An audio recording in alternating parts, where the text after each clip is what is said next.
this. Oh, somehow I know there's more to life than this. I said it too many times, and I still stand firm. You get what you put in, and people get what they deserve. Still I ain't seen mine. No, I ain't seen mine. I've been giving, just ain't been getting. I've been walking that there line. So I think I'll keep walking with my head held high. I keep moving on, and only God knows why. Only God, only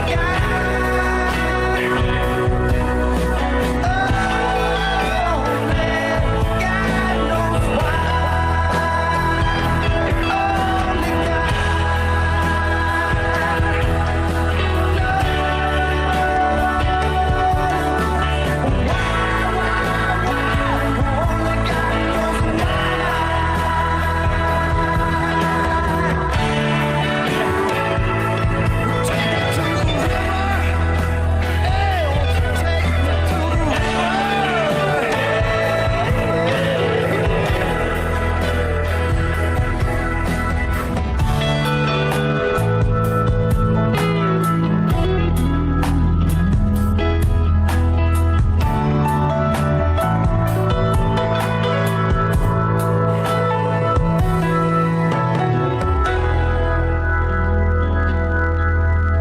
Well, welcome in, ladies and gentlemen, the Hulk and Spaceshot. So we're glad that you're here. I'm actually going to drop this link for everybody out here.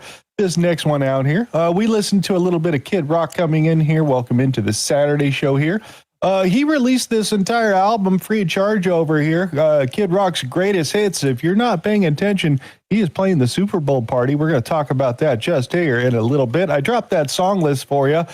Kid Rock's greatest hits. Oh, that'll be coming towards you in all the channels. Good morning, Mr. Spaceshot. How are you doing? Coming soon to a theater near you. Awesome. Yeah, that's good. Everybody's going to be watching the TPUSA version of the Super Bowl halftime show. Or are you sure you don't want to watch Bad Bunny? I mean, what's your favorite song? Did you hear that, dude? The NFL players going through the favorite songs with Bad Bunny? I'd rather listen to this.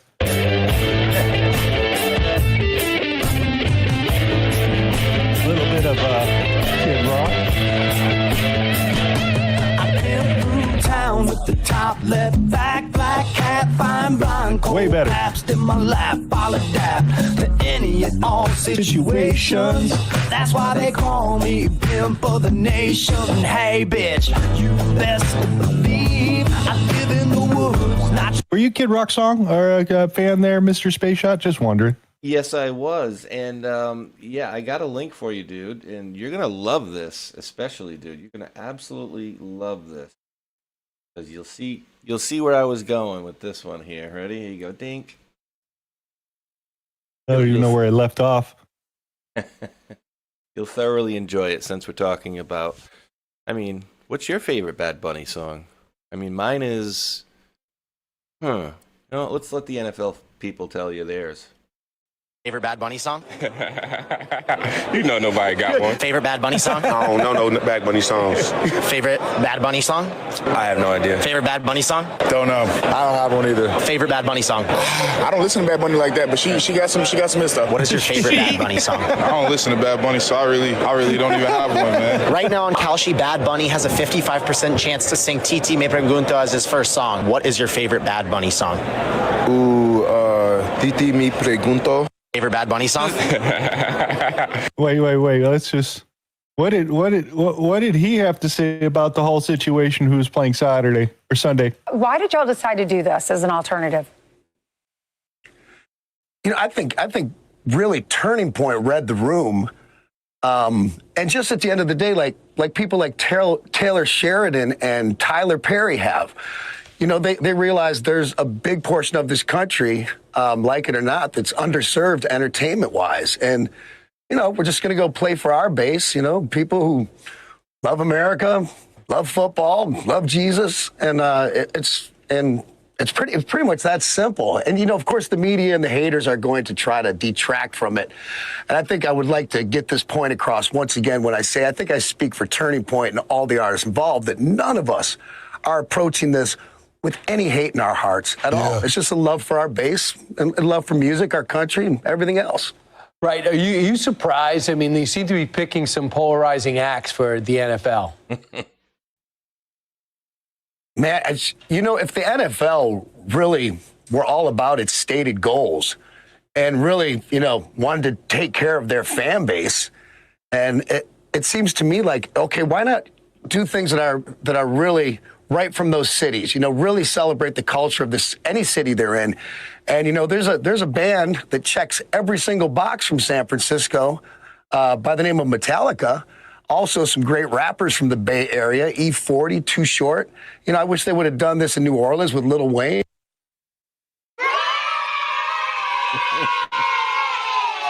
Yeah, San Francisco natives, dude. Just bring Metallica in. That would be great. That'd be awesome to have something like that happen. But no, we got to play the whole DEI freaking Black Lives Matter and bring Bad Bunny in from Puerto Rico. Does anybody ever heard of Bad Bunny? I'm sure people have probably heard of him. Maybe not much of our audience, but he's supposedly really well known. But here's the thing: they say what Titi Mi Pregunta or whatever that song was. That's literally because they just played it. The only song I've ever known of that guy. Like you couldn't tell me, you know. And he's apparently got some pretty nasty trans type of stuff that he does as far as an act as well. I don't know. Like they're all like, you know, half guy, half girl. Anyways, weirdos. So I don't even know if I'm going to be watching said celebration of football over there with the NFL, who is labeled as an entertainment company, because that's important over there, because baseball and basketball are sports companies and they're regulated by certain rules. But the entertainment company over there for the NFL doesn't have to hold up to the same standards as the other two. Did you know that they're an entertainment company, which means they can facilitate the end of the football, the game of whatever narrative they want? Yeah, it's like WWE, WWF, remember? WWE wrestling, entertainment, I guess. But, you know, I've seen some very, very, very questionable games, like where it's clear that they pushed, you know, I think they can do it more with the refereeing and, you know, the penalties and stuff like that more than they can choreograph a 60-minute game. You know what I mean? I think there are definitely ways to shave points off of games so people aren't big winners, you know, like, you know, against the house and whatnot. But yeah, they definitely do some crazy stuff. And we were talking about yesterday, dude, like any, you know, weird things about like, oh, the Patriots always seem to win the Super Bowl. And after we have all these like weird movements going on, like, you know, 9/11 and all these other odd things. So, you know, I think it's lightning in a bottle. The Patriots going to win the Super Bowl this year. Patriots, dude. Who are in control, bro? Patriots. Yeah, exactly. And like Dal said, Green Day can, you know, bite my toe is what she had said out there. But yeah, they're going to come on there. Yeah, they're supposed to be with Bad Bunny and Green Day, which means they're going to come play their American Idiot song that they wrote well before Trump, but have turned it over to the Trump side.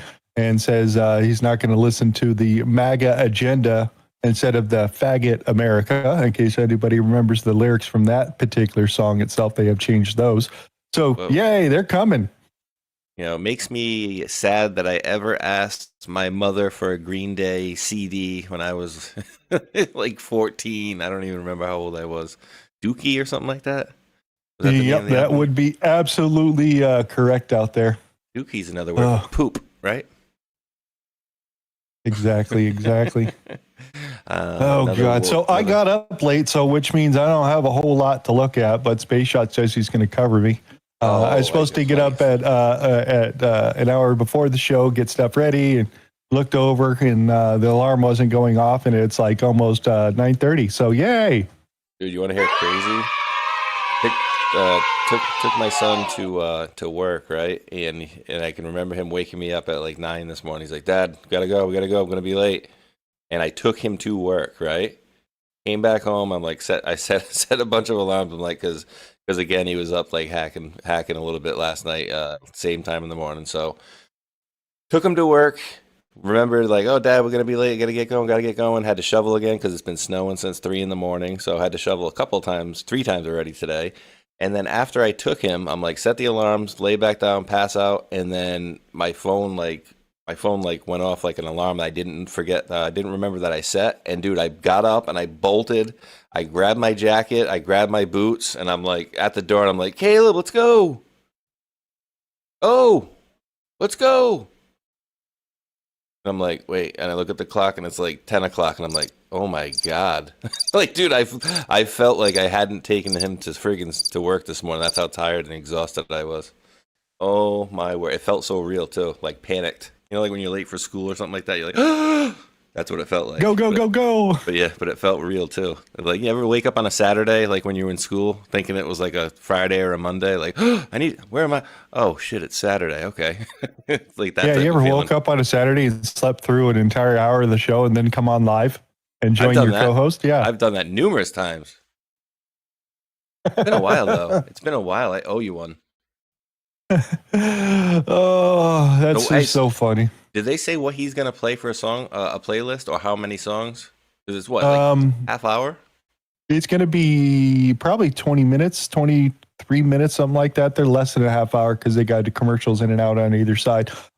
There's 3 artists, I think, and I can't remember who else is going to be playing. I forgot to go look, but I know it's Kid Rock and like 2 other people. I think you can go doodle that one up if you want to. Halftime in the NFL. So, audience out there, just to make sure we all know that we are doing exit songs. Just to let everybody know, Mystery Rob's checking in with some Sublime, Rodney King Riots. That was a great song. That was a song? Yeah, the Riot song.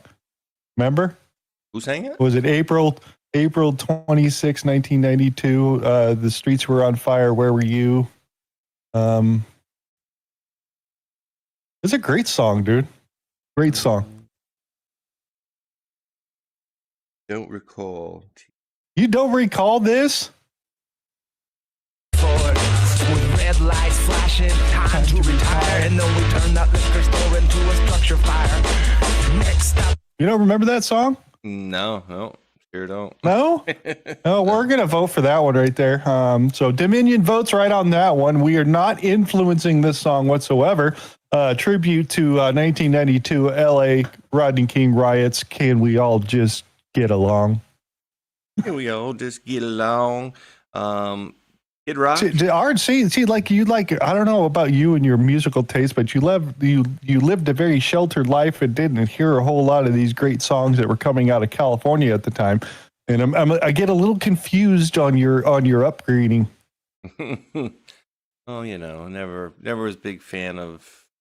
I did like some Sublime, but I was never a huge fan of theirs.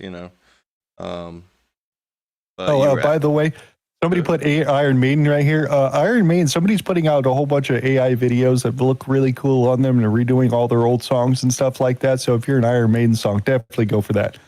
It's pretty cool. Dude, there's so much AI on YouTube nowadays, dude. It's not even funny. And they got the pre-scripted things and whatnot. But you were asking earlier about Kid Rock will be the headliner. Brantley Gilbert, Lee Brice, and Gabby Barrett are going to be the other performers apparently at the TPUSA Platform Rumble TPUSA X page.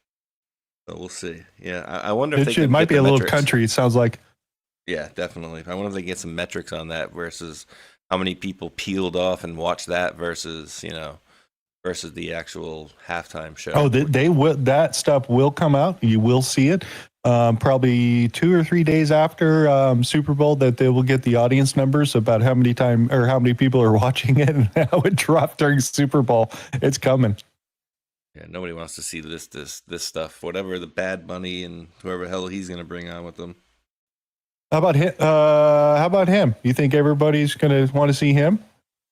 You like good old lemon drop right here? Contacted the DOJ and offered to turn himself in, but they ignored him and instead sent authorities to dramatically arrest him at pre-Grammys event. The cruelty and the effing show of it is the point. Hell yeah, that is it, isn't it? That's exactly the point. I love it. Let's see what he had to say. Walking up, I press the elevator button, and all of a sudden I feel myself being jostled, and people trying to grab me and put me in handcuffs, and I said, "What are you doing here?" And they said, "We came to arrest you." And I said, well, "Who are you?" And then finally they identified themselves, and I said, "If you are who you are, then where's the warrant?" And they didn't have a warrant, so they had to wait for someone from outside, an FBI guy, to come in to show me a warrant on a cell phone. And by that time, I was like trying to, figure out what was going on to get my bearings, and they dropped all my stuff. My glasses had fallen on the floor. I'm like, I can't read that. So they picked my glasses up, and I read it, and still, what does that mean? So, and then there was a bunch of guys, and they took me outside. FBI guys were out there. I mean, it had to be maybe a dozen people, which is a waste, Jimmy, of resources, because I had told them weeks before, maybe once or twice, that we would, I think my attorney tried to contact them once, maybe twice, that I could just go in, and it would have to be the folks who were just working there that day, and they wouldn't have to have all these people following me around. It's more than just a waste of resources. So they grab you and they take you where? Well, you're right about more than just a waste of resources. They want that. They want to embarrass you. They want to intimidate you. They want to instill fear, and so that's... So 40 of his other friends that all decided to rush this said church over here are all on Harvey Dillon's radar as they can continue to prosecute the rest of the people with the FACE Act for standing out and in front of this said church and then breaking onto the inside.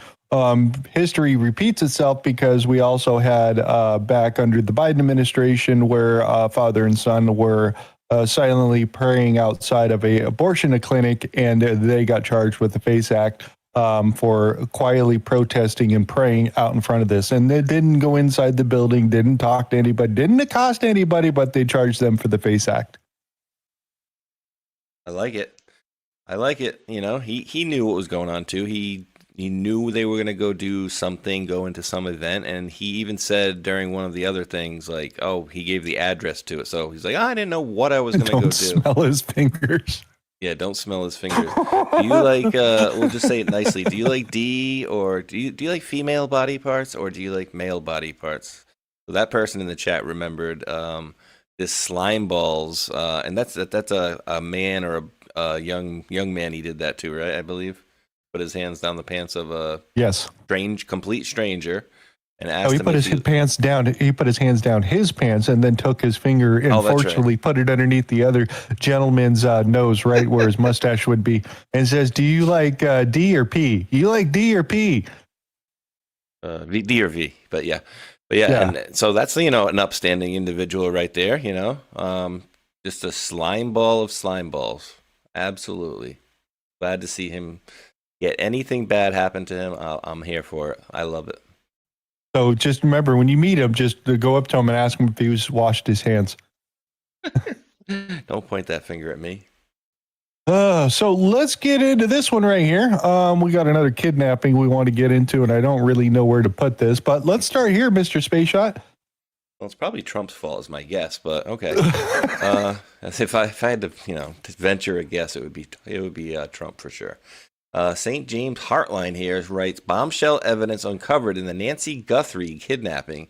Nancy Guthrie's social media account on Facebook upends the sweet church-going mother and grandmotherly image that her family members have painted in the media since she was kidnapped.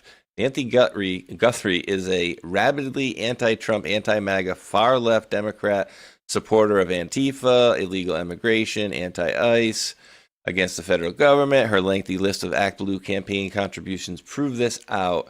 Nancy Guthrie relentlessly and viciously attacked President Trump and ICE enforcement of federal immigration laws. She hoped President Trump's entire family was sent to prison and referred to him as satanic.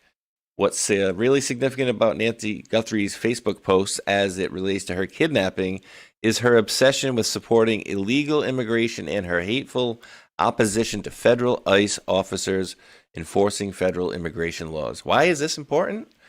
Because Nancy Guthrie was regularly communicating with anti-ICE, pro-illegal immigration accounts on social media.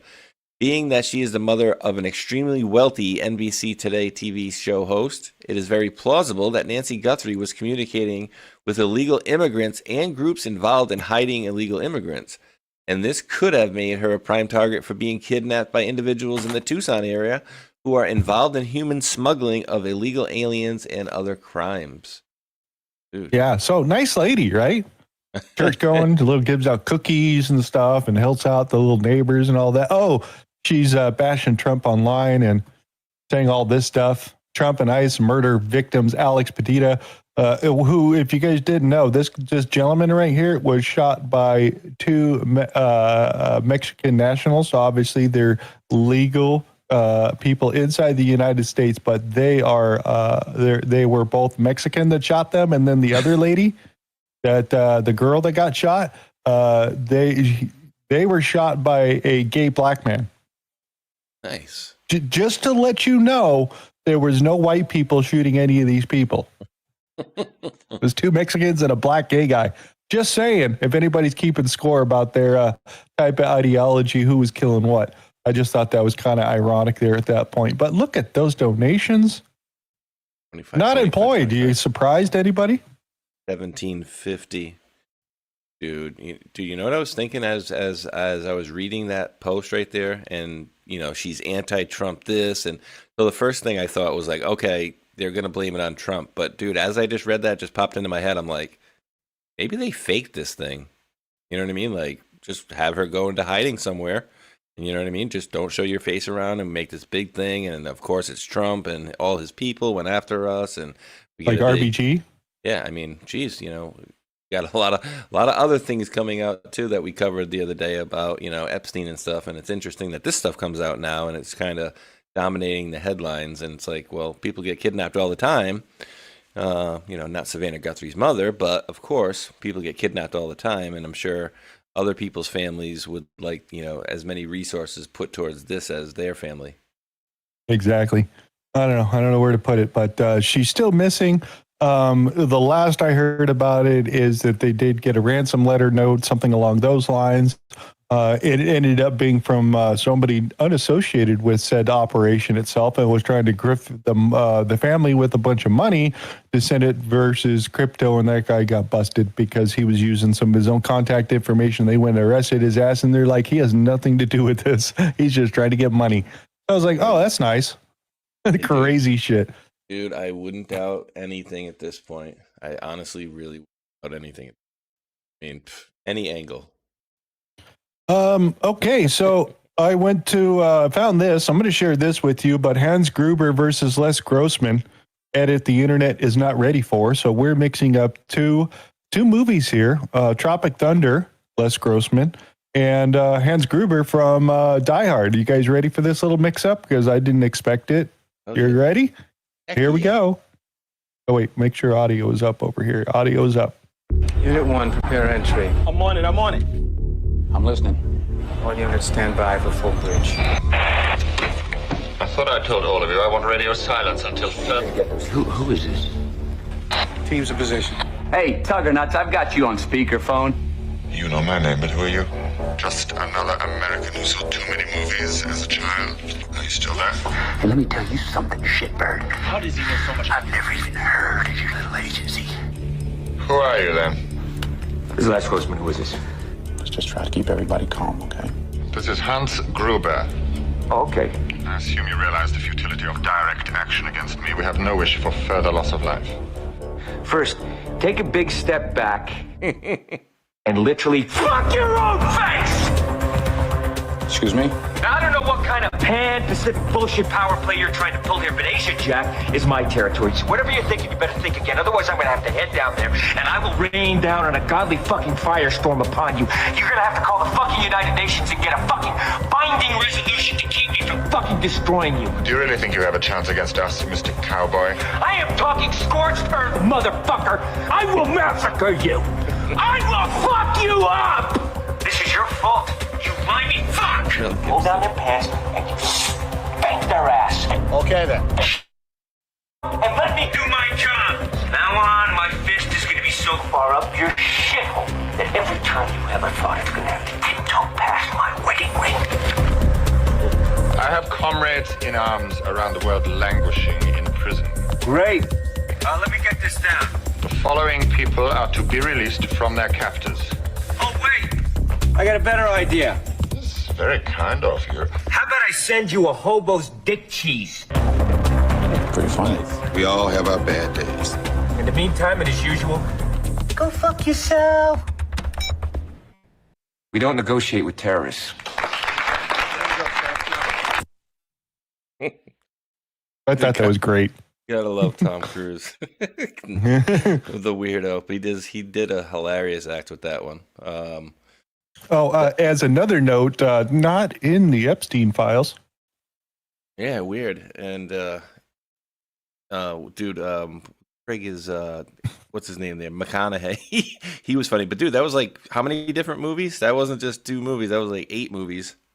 Well, they threw some of the background stuff in there too. That was kind of funny. You see Mel Gibson pop up and then the Ghostbusters. I'm like, what the hell? Excuse me. Ooh, sound Boston Radio Watch. You sound like Ardoc over here. And thank you over here on my side to Mr. News Trees and Dave, whose show I was on last night. Very fun time. We had a call-in show. And he gifted out 5 subscriptions over to the old channel here, so I appreciate that, my man. And, I forgot to say thank you to Dal. Yesterday, before she left, she gave 1 gifted subscription over their Table of Titans side because I was on the wrong channel last night. Oops. Or Thursday. No big deal. It's kind of the Table of Titans line grab, so it's still underneath my profile. I likes it. Have you get to peruse any of the Epstein files and whatnot and looked for, certain names and stuff? Like Bill like Maher. What? Who was it? No, did you know that what's his name? Jon Stewart was in the Epstein files. He made a funny joke about it too, but he's basically in there as somebody referenced a Jon Stewart type, and he was like, I'm in the Epstein files, and basically he says they were talking about putting somebody for a role of some type of thing, and they're like, yeah, use a Jon Stewart type. And he's like, really? Excuse me? A Jon Stewart type? Trying to make fun of yeah. He's not actually I did in see there. that. Yeah. I actually did see that. What else do I have for you? We're potpourri style here.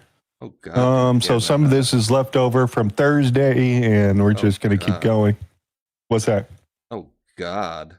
Leftovers. What? There you go. I'll just drop you stuff.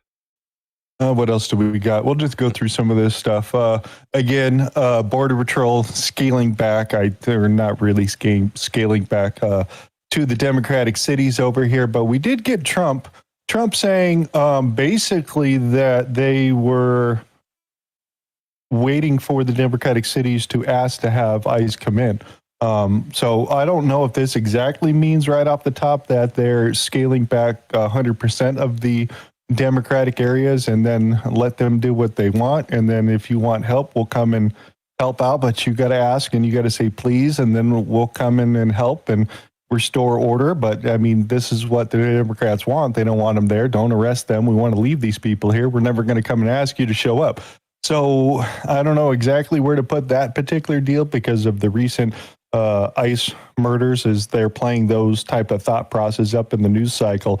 That gets a lot of those people out there that voted for Trump because you got to think of their mindset. Obviously they're watching Trump's coming up. They're seeing, Epstein this and corruption that, and then we're going to take care of the illegal immigrants and, everybody who's got crimes. We're going to take them out first and we're going to clean up America and stuff. And then obviously we saw through the news, which was more like a potpourri confetti style where they're picking up everybody that they're talking about, including the gardener. Did you see that they took my gardener? I know this guy like 25 years. He lives down the street. He's got my kids went to school with him.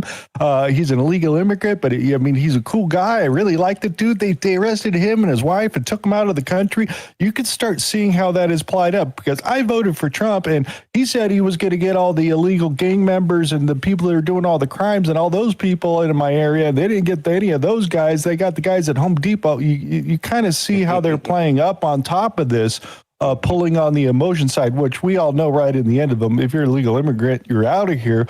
But that's not the way that group actually thinks. I mean, they all voted for Trump on thinking on that thought process that they're going to get the illegal criminals, the guys who are doing bad, the traffickers and those sort of things. And again, the whole protect the pedophile thing, they thought that was all going to change. And of course, the news and the Democrats played that whole scenario up too, that we never going to arrest anybody. You know what I mean? Yeah, they making a big highlight of the area. He comes in there and he's got all the pushback with the other guy. And, dude, the other dude, I don't remember the guy's name that's running, the one that pulled back from the area. But, I mean, his choice of attire was a little odd to me. It did ring that little Nazi thing. And I'm like, they doing this stuff on purpose. But we know the whole game that they're playing, right? So they kind of peeled it back and they said, well, you know what? They're going to give us access to the, the local prisons. And that way we don't have to have as many people here. And would you say that there were like, what did it say, 3,400 or something? Agents or something that were in Minnesota, and they pulled some back, but there's still a crap load of people there. But this is again a big blinking neon light as far as I'm concerned, and it's a big issue that's going to be highlighted. But he did say that as well, just like you said, and they are getting rid of a lot of these people. So when you kind of go through the list of the folks that are being removed, it's oh yeah, well he's had a removal order since this year, but then there's always stuff attached to it, right? Like, oh, he stabbed somebody, he killed somebody, he raped somebody. And that's why I keep sending these to the 4 to 6%ers that I know, saying like, oh, these are your friendly neighbors right here. The guy that, stabbed his sister and mother and murdered them and, did this, that, and the other. And just a nasty laundry list of folks that are in our country here that should not be.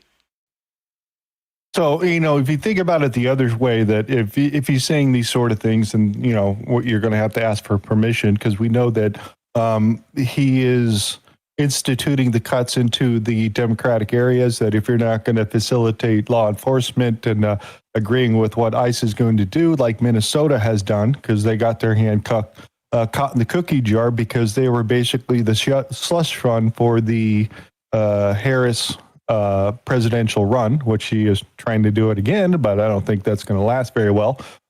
He was the only one that was able to come up with a big enough slush fund, and by the Somalis and the rest of the criminals in Minnesota were facilitating that money to the NGOs because they all got money from legal child care, the housing, doing all the food, the SNAP benefits. They're talking about so much money flowing through this, hundreds of millions of dollars.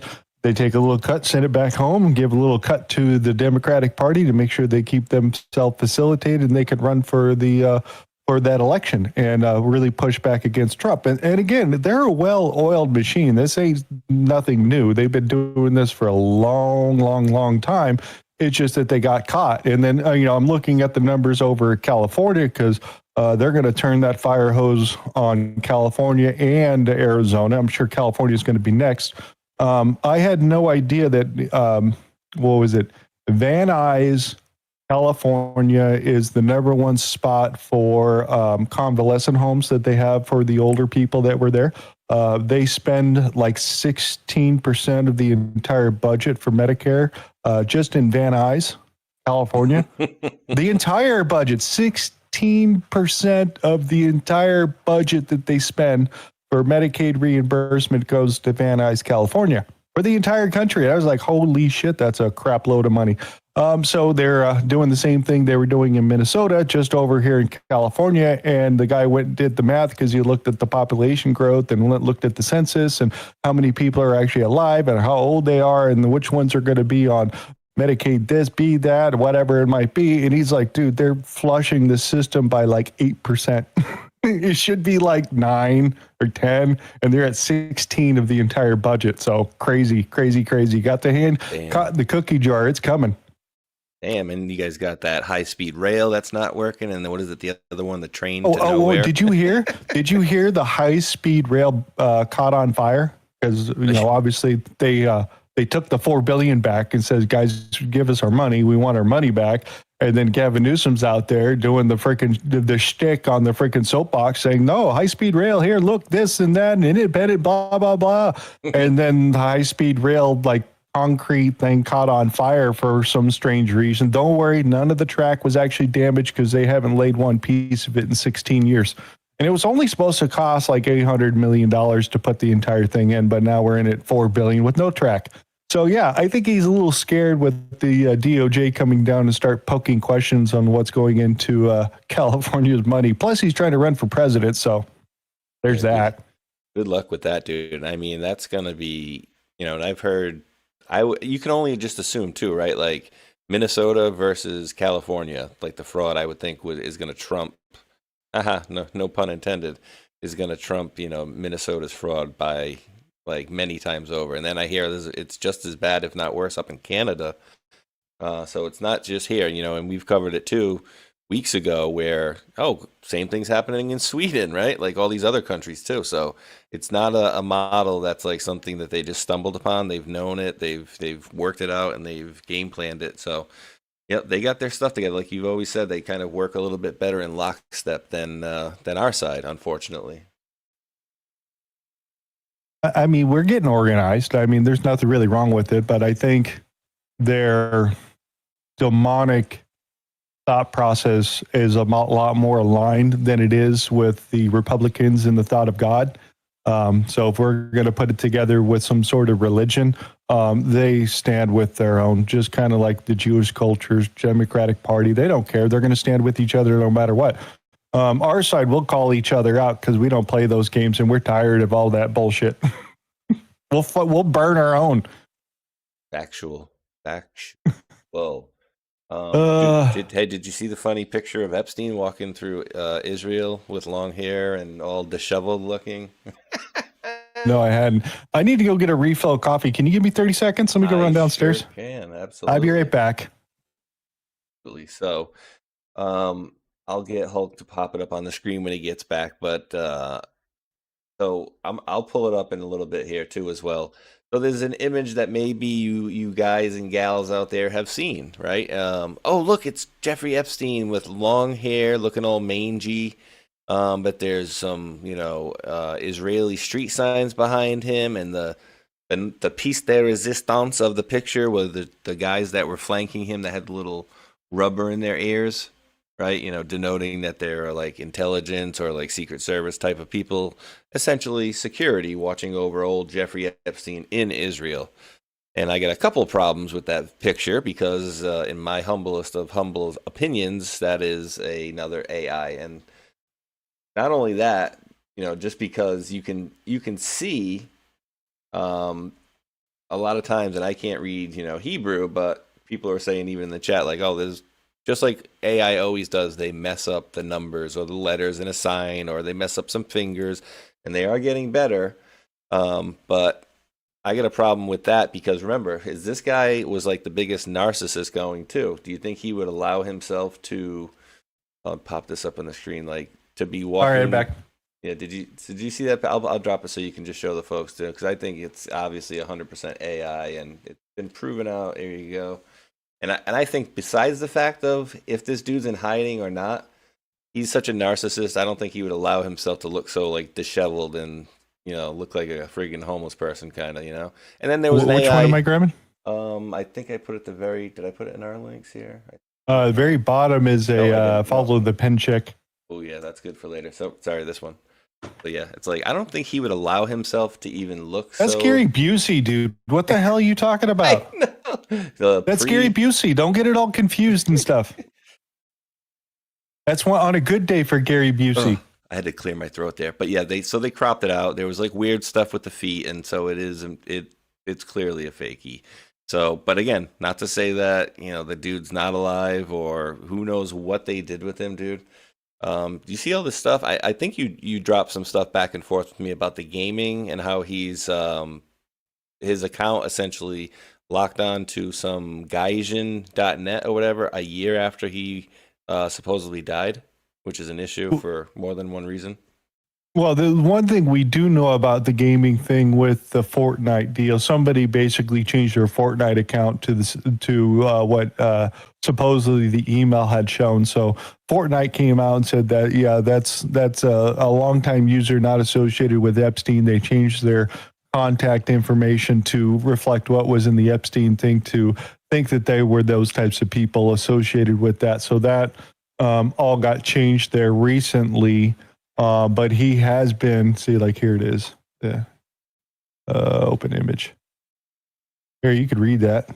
Oh, and then, all right, as I'm reading this one, check out the one that I dropped you at the bottom and look at that one, off screen, because it's separate from this one too, and it's a little interesting. So we'll have to kind of give that caveat. But here's a Fortnite status somewhere, maybe Twitter. It says, "Hey, official Fortnite here. This was a ruse by a Fortnite player. A few days ago, an existing Fortnite account owner changed their username from something totally unrelated to Little Saint Jeff 1 following the revelation on Saint Jeff as a YouTube name on YouTube. These Fortnite trackers only display your current name, not any prior changes to it. We have no record of the subject's email addresses referenced in the public document existing in the Epic account system. Since the public document releases, people have created Fortnite accounts with similar looking email addresses and user names." Quick little funny, read it for everybody. Okay, Jenny. Me realizing nearly everyone on the Epstein list is still free, but I have to go to court for a traffic ticket. You stupid son of a bitch. What is wrong with you, Private Pile? That's about right. What else do we want to throw out here? And dude, I think that's up to us as a community to get louder and shame these people more, because it's disgusting. Like, did you see the email between Woody Allen's wife, the Asian chick, and she was talking about the sexting between Anthony Weiner, and the whole tone of her email was, "Oh, this girl, she manipulated Anthony Weiner into doing this. He's a sick man, and we all know he's got a sickness, and this girl is such a manipulator." And I'm sitting there going, these people are talking about a 15-year-old girl like she's the kingpin of some like grand conspiracy here, and like just piling onto it. I'm like, these people are literally sick as hell, dude. Wow. Yeah. I got a bunch of stuff I dropped in over here. We take a couple of sidetracks and go through some of the stuff I threw in Tip Secret that I thought was really interesting. Shit. Did you get to look at that one I dropped there with the truth poll? Here, I'm gonna collect this one and this one. Be quiet for right now. Be quiet, Devin Nunez. We'll get to you, sir. Was there anything else that we wanted to grab here on this side? Future company. China? Oh, the only competition. Yeah. Okay. So he said, I thought he said our future company's in China. I'm like, what? Wait, okay. He says the only competition is China. Okay. Okay, let's grab your link. The very last one right there, truth poll. Yeah, and of course, I don't have the capabilities to check into this stuff, but allegedly it's separate. They say they have screenshots, but so it says Epstein's alleged Little Saint Jeff 1 account has also registered a War Thunder account on Gaijin.net just 1 year, 17 days after his confirmed death using the email jeevacation@gmail.com. What stands out is that by the time the username wouldn't have been known by the public due to little to no documents being released by that time, and it makes the chances slim for anybody to make an account under that same username in that period of time frame, 1 year and 17 days after his death. Note about the Little Saint Jeff username was his YouTube name, also his Yahoo email, Little Saint Jeff at Yahoo, without having the one included in the files. People online connecting to a Fortnite account, which has the same name as his YouTube account, which evidently started or stated on recently released Epstein files. And he was a rage baiter. He was a rage quitter too, right? You effing midget. Oh, you got to get kicked off of online. Remember that. She testifies Monday, by the way. I thought it was Friday. It's Monday. She just closed her hearing. Yep. This is her inside of her jail cell right here. Lady Ghislaine. Well, she's got her own cell, at least. That's nice.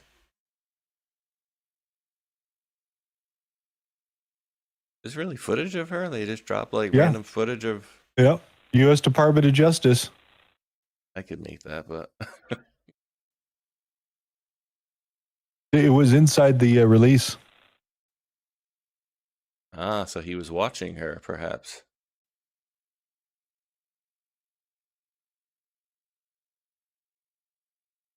That's it. Dude, what about the whole weirdness about when she got, picked up in, was it New Hampshire and a friggin'... What? And then there's this answer. Oh, it's not. Oh, fuck. No. They killed it. The whole Todd Blanche comment, as he was saying. I mean... Here, just as reference. did nothing, at least in my presence, that would be cause for concern. He was always a perfect gentleman, a elegant dancer, a gifted poet. He spoke Cantonese fluently. At one point, he threw a football 300 yards, and it somehow boomeranged back to him. I saw a grizzly bear charge him, and he delivered such a withering barb that it retreated in shame. One night, Donald performed an emergency tracheotomy on Bill Gates, saving his life. He did a chiropractic adjustment on Stephen Hawking, and Professor Hawking was able to skip all the way home. The point is, the man is a saint, and I would like to not be in prison. Totally real, everybody. Totally real. The man is a saint. Oh, boy. Okay, so then is this going to be the actual clip? You said this is the end of the Epstein, of your review of the Epstein files.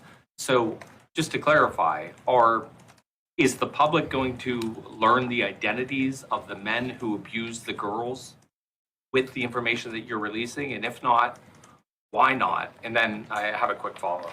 I mean, you just baked in an assumption into your question that I have never said and I don't know to be true. Is the public going to learn about men that abuse these girls? Like, what does that mean? I mean, I don't understand what that means. Well, I mean, they're the men who abused the young women through Epstein's, Look, we said in July, and it remains as true today as it was in July. If we had information, we meaning the Department of Justice, about men who abused women, we would prosecute them. Right? We talked about the work that we're doing. That's why I said that. I said this earlier. There's this built-in assumption that somehow there's this hidden tranche of information of men that we know about that we're covering up or that we're choosing not to prosecute. That is not the case. I don't know whether there are men out there that abuse these women. If we learn about information and evidence that allows us to prosecute them, you better believe we will. But I don't think that the public or you all are going to uncover men within the Epstein files that abuse women, unfortunately. Make that clear? Everybody got that? Unfortunately. Weirdo. And again, dude, that's the dude, Peter Tickton, who was Trump's longtime friend and attorney, he said back then that Todd Blanche was the dude that was blocking things. So we'll see. I don't know. That's just weird. Didn't that seem weird the way he was answering that? This is Jeffrey. Oops, sorry. Didn't mean to play that, though. Oh, you're Epstein's Island. To understand it fully, I want to check it out, see what he had to say about the whole island. And we've divided it into 3 main sections. So we can tell the complete story of how this place was built and what it was hiding. The first villa sits on a point just below the main house, built years after Epstein purchased the island. Next to it is another residence, connected to the pool complex by a lower level doorway. This one even had an outdoor bath backed by a giant mirror looking out toward the sea. Facing the ocean is a wide stone patio. Set into the floor are 2 mirrored shell designs, along with the letter E. It may have been decoration, or something more symbolic. Above it all is the main house itself, the largest residence on the island. When Epstein bought Little St. James in 1998, this house was already here, but he had it remodeled and expanded into part of a much larger complex. The sea-facing side has a veranda, while the back of the house opens into the pool area. That pool complex is massive. It has 4 cabanas, a pergola, and a large swimming pool in the middle. At the far end of the pool was a statue of a seated archer, and beyond it, a painted compass that some mistook for a helipad. Cardinal directions. Parts of the pool complex were 2-storied, with staircases and hidden doors that led into lower levels. Not far away, along the beach, another villa was hidden behind thick trees. Visitors usually arrive by sea. Boats pulled into the island's jetty, which had a covered loading and waiting area. Those who came by air landed at the grassy helicopter pad. It had small shelters for passengers and luggage. Nearby, two strange details stand out. At the top of a slope is a giant monkey statue, and beside it, a stone staircase that leads up the hill, then stops abruptly, earning it the name the Stairs to Nowhere. This northern section of the island was meant to impress. Moving toward the center of the island, the design shifts. Here, the focus is less on luxury and more on control. Tucked into the trees is a low building, almost hidden from view. Its purpose is still unknown. Just beyond it lies the island's main service area. This section held the machines that kept everything running. The desalination plant like a for fresh cement water, mixer, generators for power, storage rooms, and sewage management. Some of these buildings were built directly into the hillside. Their flat rooftops doubled as parking pads, and vents cut into the ground hinted at larger rooms below. In one case, drone footage even captured doors leading deeper into the hill, raising questions about what might have been hidden underground. From this hub, a steep road winds upward. On the surface, it looks like a simple path, but it may cover a water pipeline that connects to the island's fountain. The fountain itself sat quietly in the middle of the island, ringed with benches. In one video, deer were seen grazing nearby, giving the strange sense of calm in a place filled with secrets.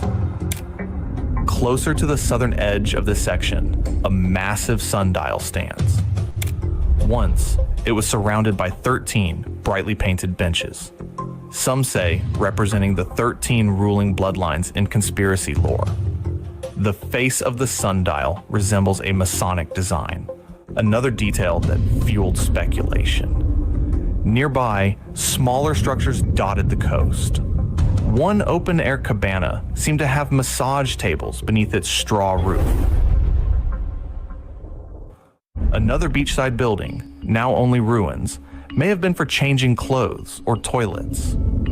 Close to the sundial, an odd patch of beach is marked out on Google Maps, blurred as if to hide something. On higher ground sits a large building with 3 garage doors and a row of sealed windows. Some have described it as a staff barracks, others as storage. Either way, it stood apart from the luxury of the main house, suggesting it was built for those who worked, or were kept, on the island. This middle zone tied everything together. The southern stretch of the island is where the strangest and most unsettling designs appear. At the far southwest tip stands the most infamous structure of all, the so-called temple. Painted in bold blue and white stripes, it once had a golden dome and statues of Poseidon and birds perched on its corners. From the outside, it looks like something out of another world. Early visitors described its inside as a music room with bookshelves, a grand piano, and even a portrait of Epstein with a pope. But by 2019, drone footage revealed only scaffolding, mattresses, and junk, as if it had been stripped bare. Some believe a small nearby shed hides entrances underground, though nothing has ever been proven. One site shows a pergola with 2 sealed doors built into the hillside. A second building that once stood here was destroyed during Hurricane Irma, leaving behind only a flagpole and a concrete slab. This part of the island also served as a dumping ground. Trash was buried under dirt, but over time, pieces surfaced again. Visitors later reported seeing everything from machinery to broken furniture left rotting under the sun. Above the dump is a second swimming pool. Unlike the grand pool complex near the main house, this one was smaller, attached to a 1,200 square foot building with a garage-style door. Other features add to the eerie design. A flight of stairs to nowhere climbs up the hillside, ending abruptly with a statue at its top. A large monkey statue sits nearby, silent and unsettling, At the highest point of the island, a tall telecom tower looms, with Wi-Fi repeaters fixed to buildings all around, ensuring constant surveillance and communication. Here, on this southern edge, beauty and mystery collide. The temple, the sundial, the sealed doors, and the landfill, all of it suggests an island designed not only for privacy, but for secrecy. Well, I thought that was pretty cool video. What do you guys think about that one? This is Jeffrey. Let me throw this back out there. I think Spaceshot fell asleep over there. E for Epstein or E for East? Probably Epstein, but, you know, depending on where it's located on there. And Hulk, why would they have... would there be anything that was in the drops telling us why there would be concrete mixers and stuff like that there? Well, I think the most important thing to pay attention to is the expedited process of the few $1 million concrete mixer that was sent to St. James Island with no insurance on it.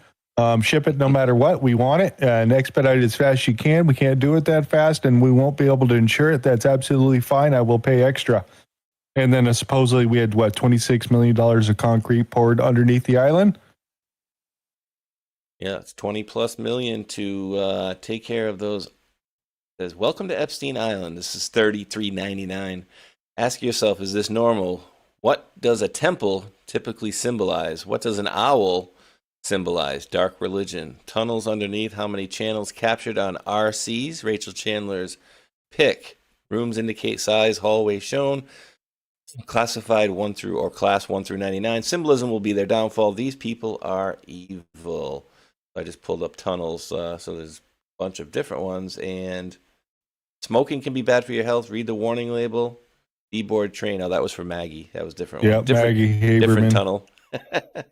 Tunnels. Oh, actually, there it is, Hulk. Your memory came through right there. 1001. Post 1001 is a layout of the island, just like we saw. Where do roads lead? Each prince is associated with a cardinal direction: north, south, east, and west. Sacrifice, collect. Classified 1 and 2. Tunnels, table 29. D room, D room, D room. HRC. Pure evil. Conspiracy. Hillary Rodham Clinton? Interesting stuff. Dude, that was a fun time, dude. Remember they had the locked Rachel Chandler Instagram, ray.chandler, and then for some reason and all of a sudden it was unlocked. Wink wink. And we got all these pictures and stuff out of it. So that was a fun time there. Yeah, we spent a lot of time over there. We even, our group, we even called the island right next to St. James. I can't remember what the fuck it was called.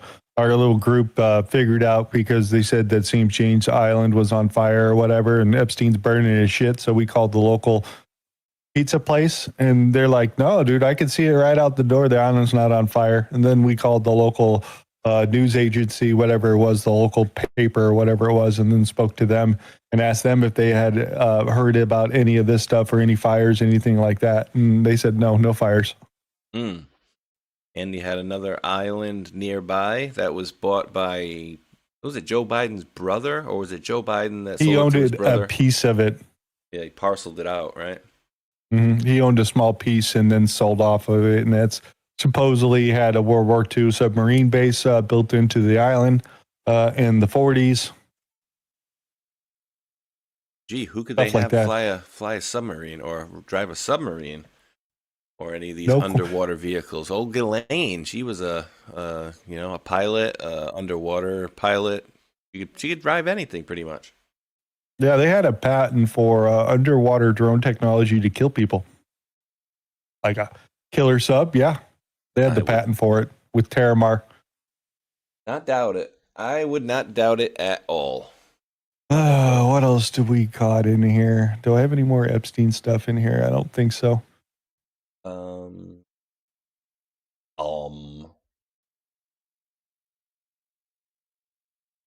know, let me. I got to hit the restroom really quick.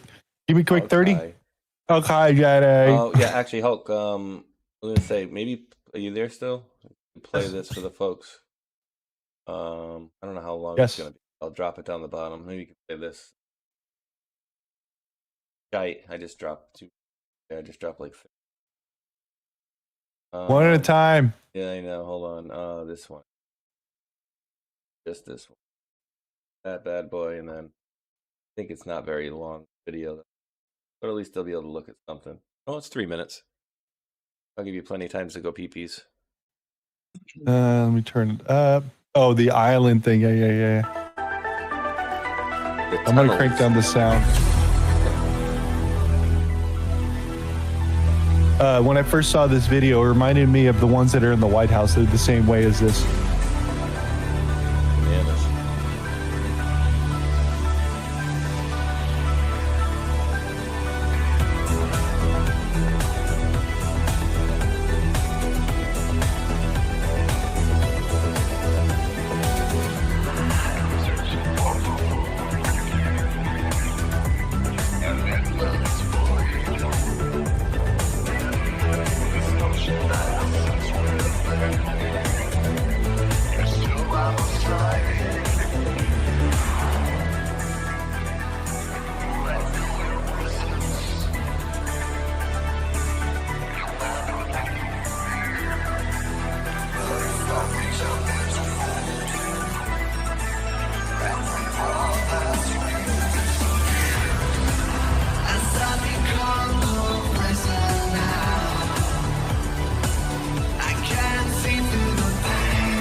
This area for me has a vibe of like a friggin'.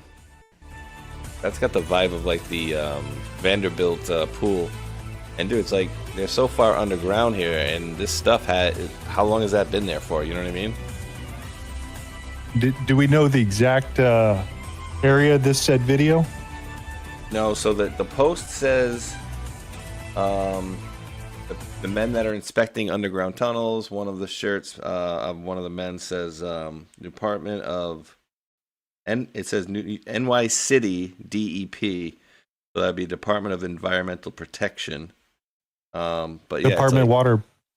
Yeah, so I mean, they say it says the beginning shows Little St. James, but it's hard to determine where the tunnels are, and we know, of course, there are absolutely subterranean, tunnels underneath everywhere in the United States. Just got to dig a little bit, and you'll find it. But I mean, dude, they went way down there, and you got all this stuff here, and it's like people just said, screw it, and just kept building on top of. Yep, old technology built on top of the old stuff. Just keep piling it on top. Bananas, dude. That is. I mean, look at those bolts. Yeah, because that's a lot of stuff from the 20s and 30s and stuff like that. Stuff we can't make anymore.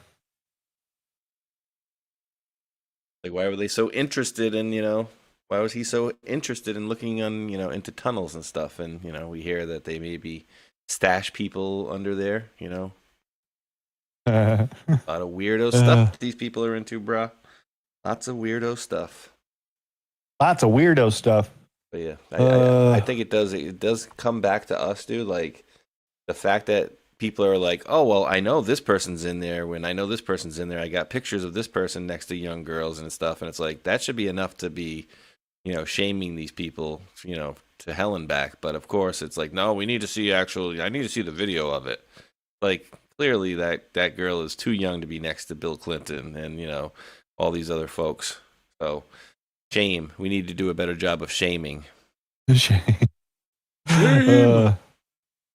is going on? All right, what else do we got? You got any more Epstein stuff?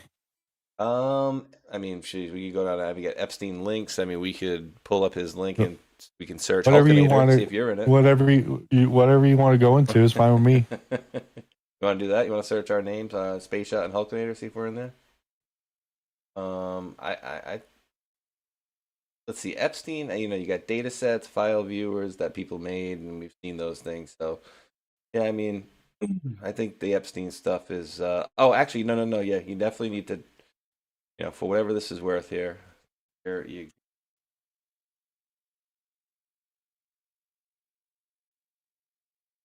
Andrew, Prince Andrew, or formerly Prince Andrew. Ex-girlfriend insists she doesn't believe Jeffrey Epstein is dead and that the pedophile is alive in Israel. Maybe she saw the AI video, AI picture. Huh? Maybe she saw the picture. AI, what? The AI picture that we showed earlier of the long-haired Epstein walking through Israel. Did we show that picture? Or we just talked about yeah. I said it looked like Gary Busey. Dude, what happened to him? What happened to that dude to make him like that? You can read that. That's the other thing. Brad Karp. Why do I feel like that name was in there too? Yeah. Breaking Epstein files. High-profile attorney for Citigroup, J.P. Morgan, Bank of America, Wells Fargo, Morgan Stanley, HSBC, and UBS resigns after links to Jeffrey Epstein. Got a lot of those. Big finance dude. Karp. I feel like that dude's name was in the drops too. Alex Karp. No, it was. I do it, man. Let me see. It's in a list of CEOs from December 22nd, 2017. Tumblr CEO David Karp. This is Brad. Runs in the family? Ruh-roh. Maybe. Tumblr.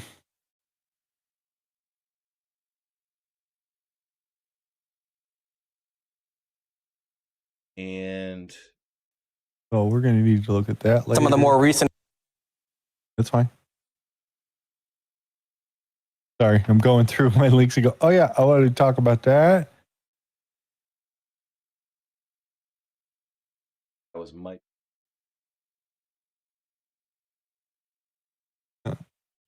Yes, former Tumblr CEO David Karp is related to Michael Karp. It's his father.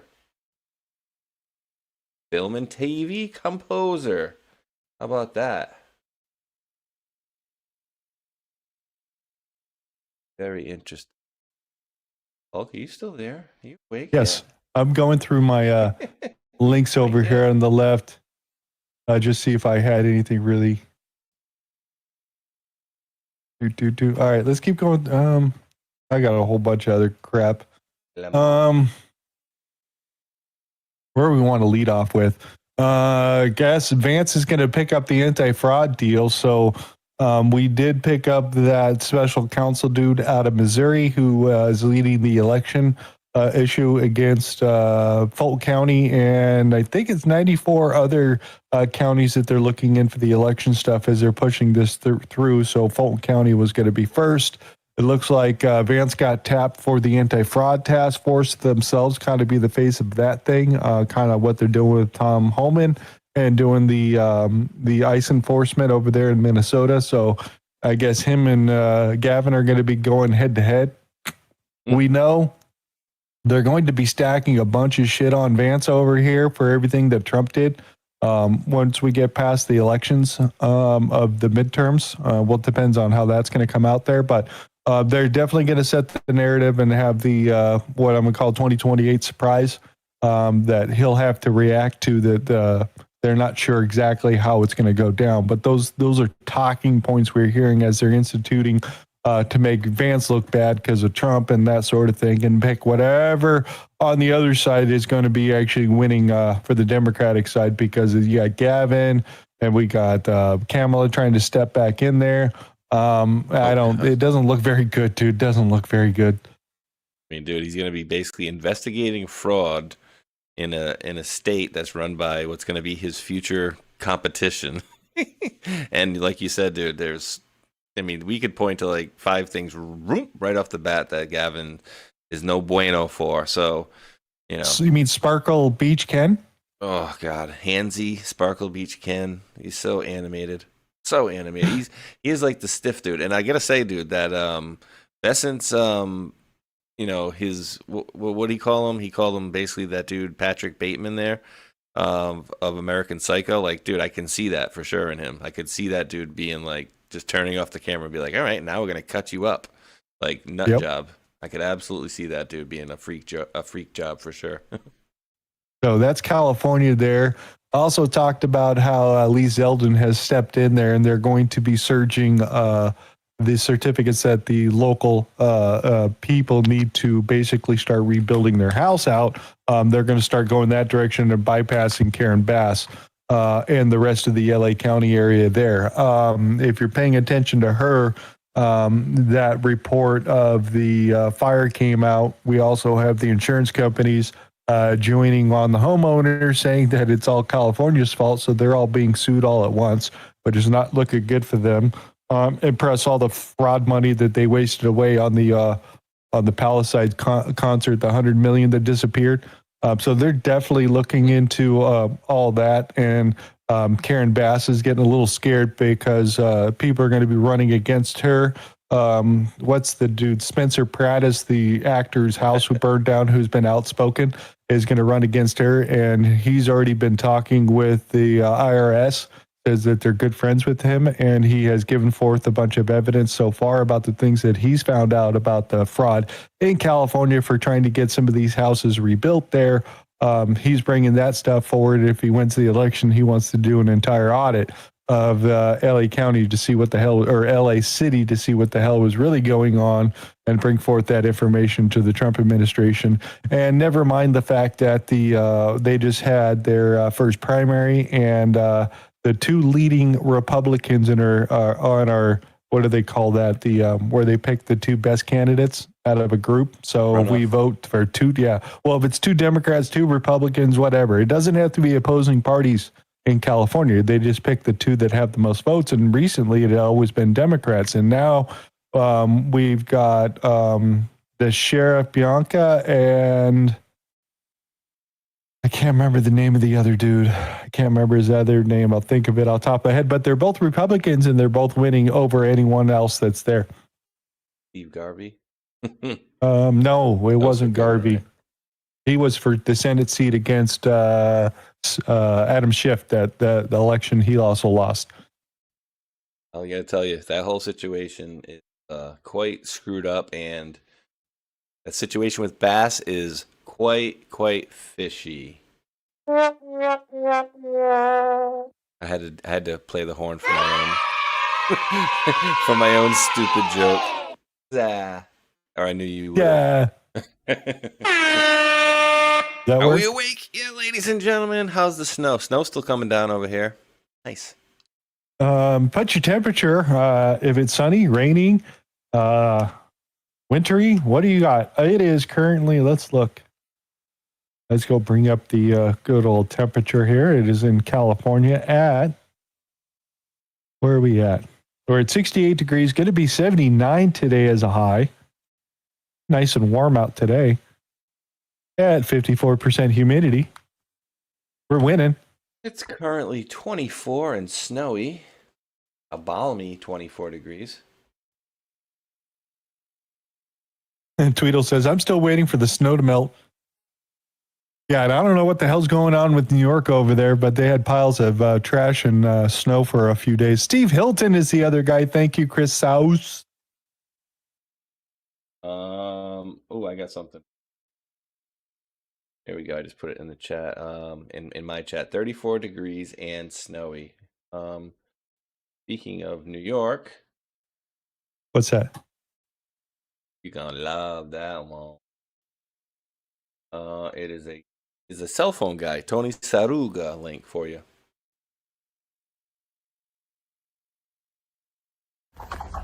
What do we got here? We know about the mob. Now listen, we was with you, Zoran. We voted for you, Zoran. We advocated for you, Zoran. We advocated for you. You ain't getting up and get up in there and lie to us. You lied, Zoran. Shame, Zoran. Shame. Shame. The first lie was 6 You know his mom was in the Epstein list? Mandami's mom. And we played her last weekend. She was that Indian kind of hot-looking girl that evidently did get tied up to Epstein. And look at that. Her kid is now the mayor of New York City. Love it. Nothing to see here, folks. Nothing to see here, folks. So right now they didn't send out the trash to be collected. They didn't scrape all the snow off, and they didn't put any of the homeless people, and people froze and died. So we had Giuliani and the rest of the guys calling out Mandami for not sending out the plows to clear the streets and then be able to pick up the trash. There were a few days left behind because of the said snow. So, Love it. No heat. Some people have no heat and no garbage picked up, piling up, and that stuff will get nasty quick. If you keep piling up that trash and nobody's cleaning that stuff up, you're going to have rats, and that's why people start getting all sorts of nasty diseases. So they need to fix that stuff ASAP. But yeah, they're turning on them quickly. Yeah, what else do we got? I want to go through here. Oh, yeah, these were the Republicans leading. Steve Hilton, Chad Bianco. And look, Xavier Becerra. I don't even know who that guy's. Katie Porter, Tom Steyer, Eric Stalwell. Look, only at 12.2%.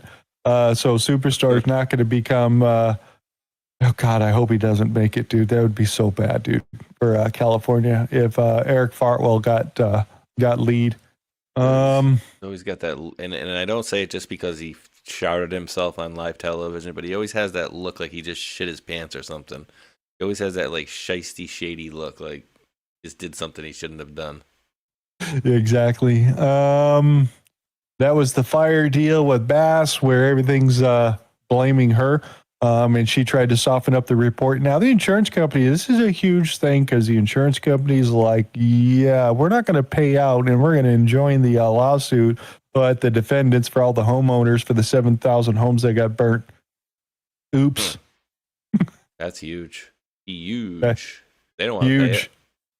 They don't have the money for it. I don't know what's going to happen because when it all comes out, they don't have all the money to replace 7,000 homes at what? $1 million a piece, 800,000 a piece. Let's say if you're going to be nice. Damn.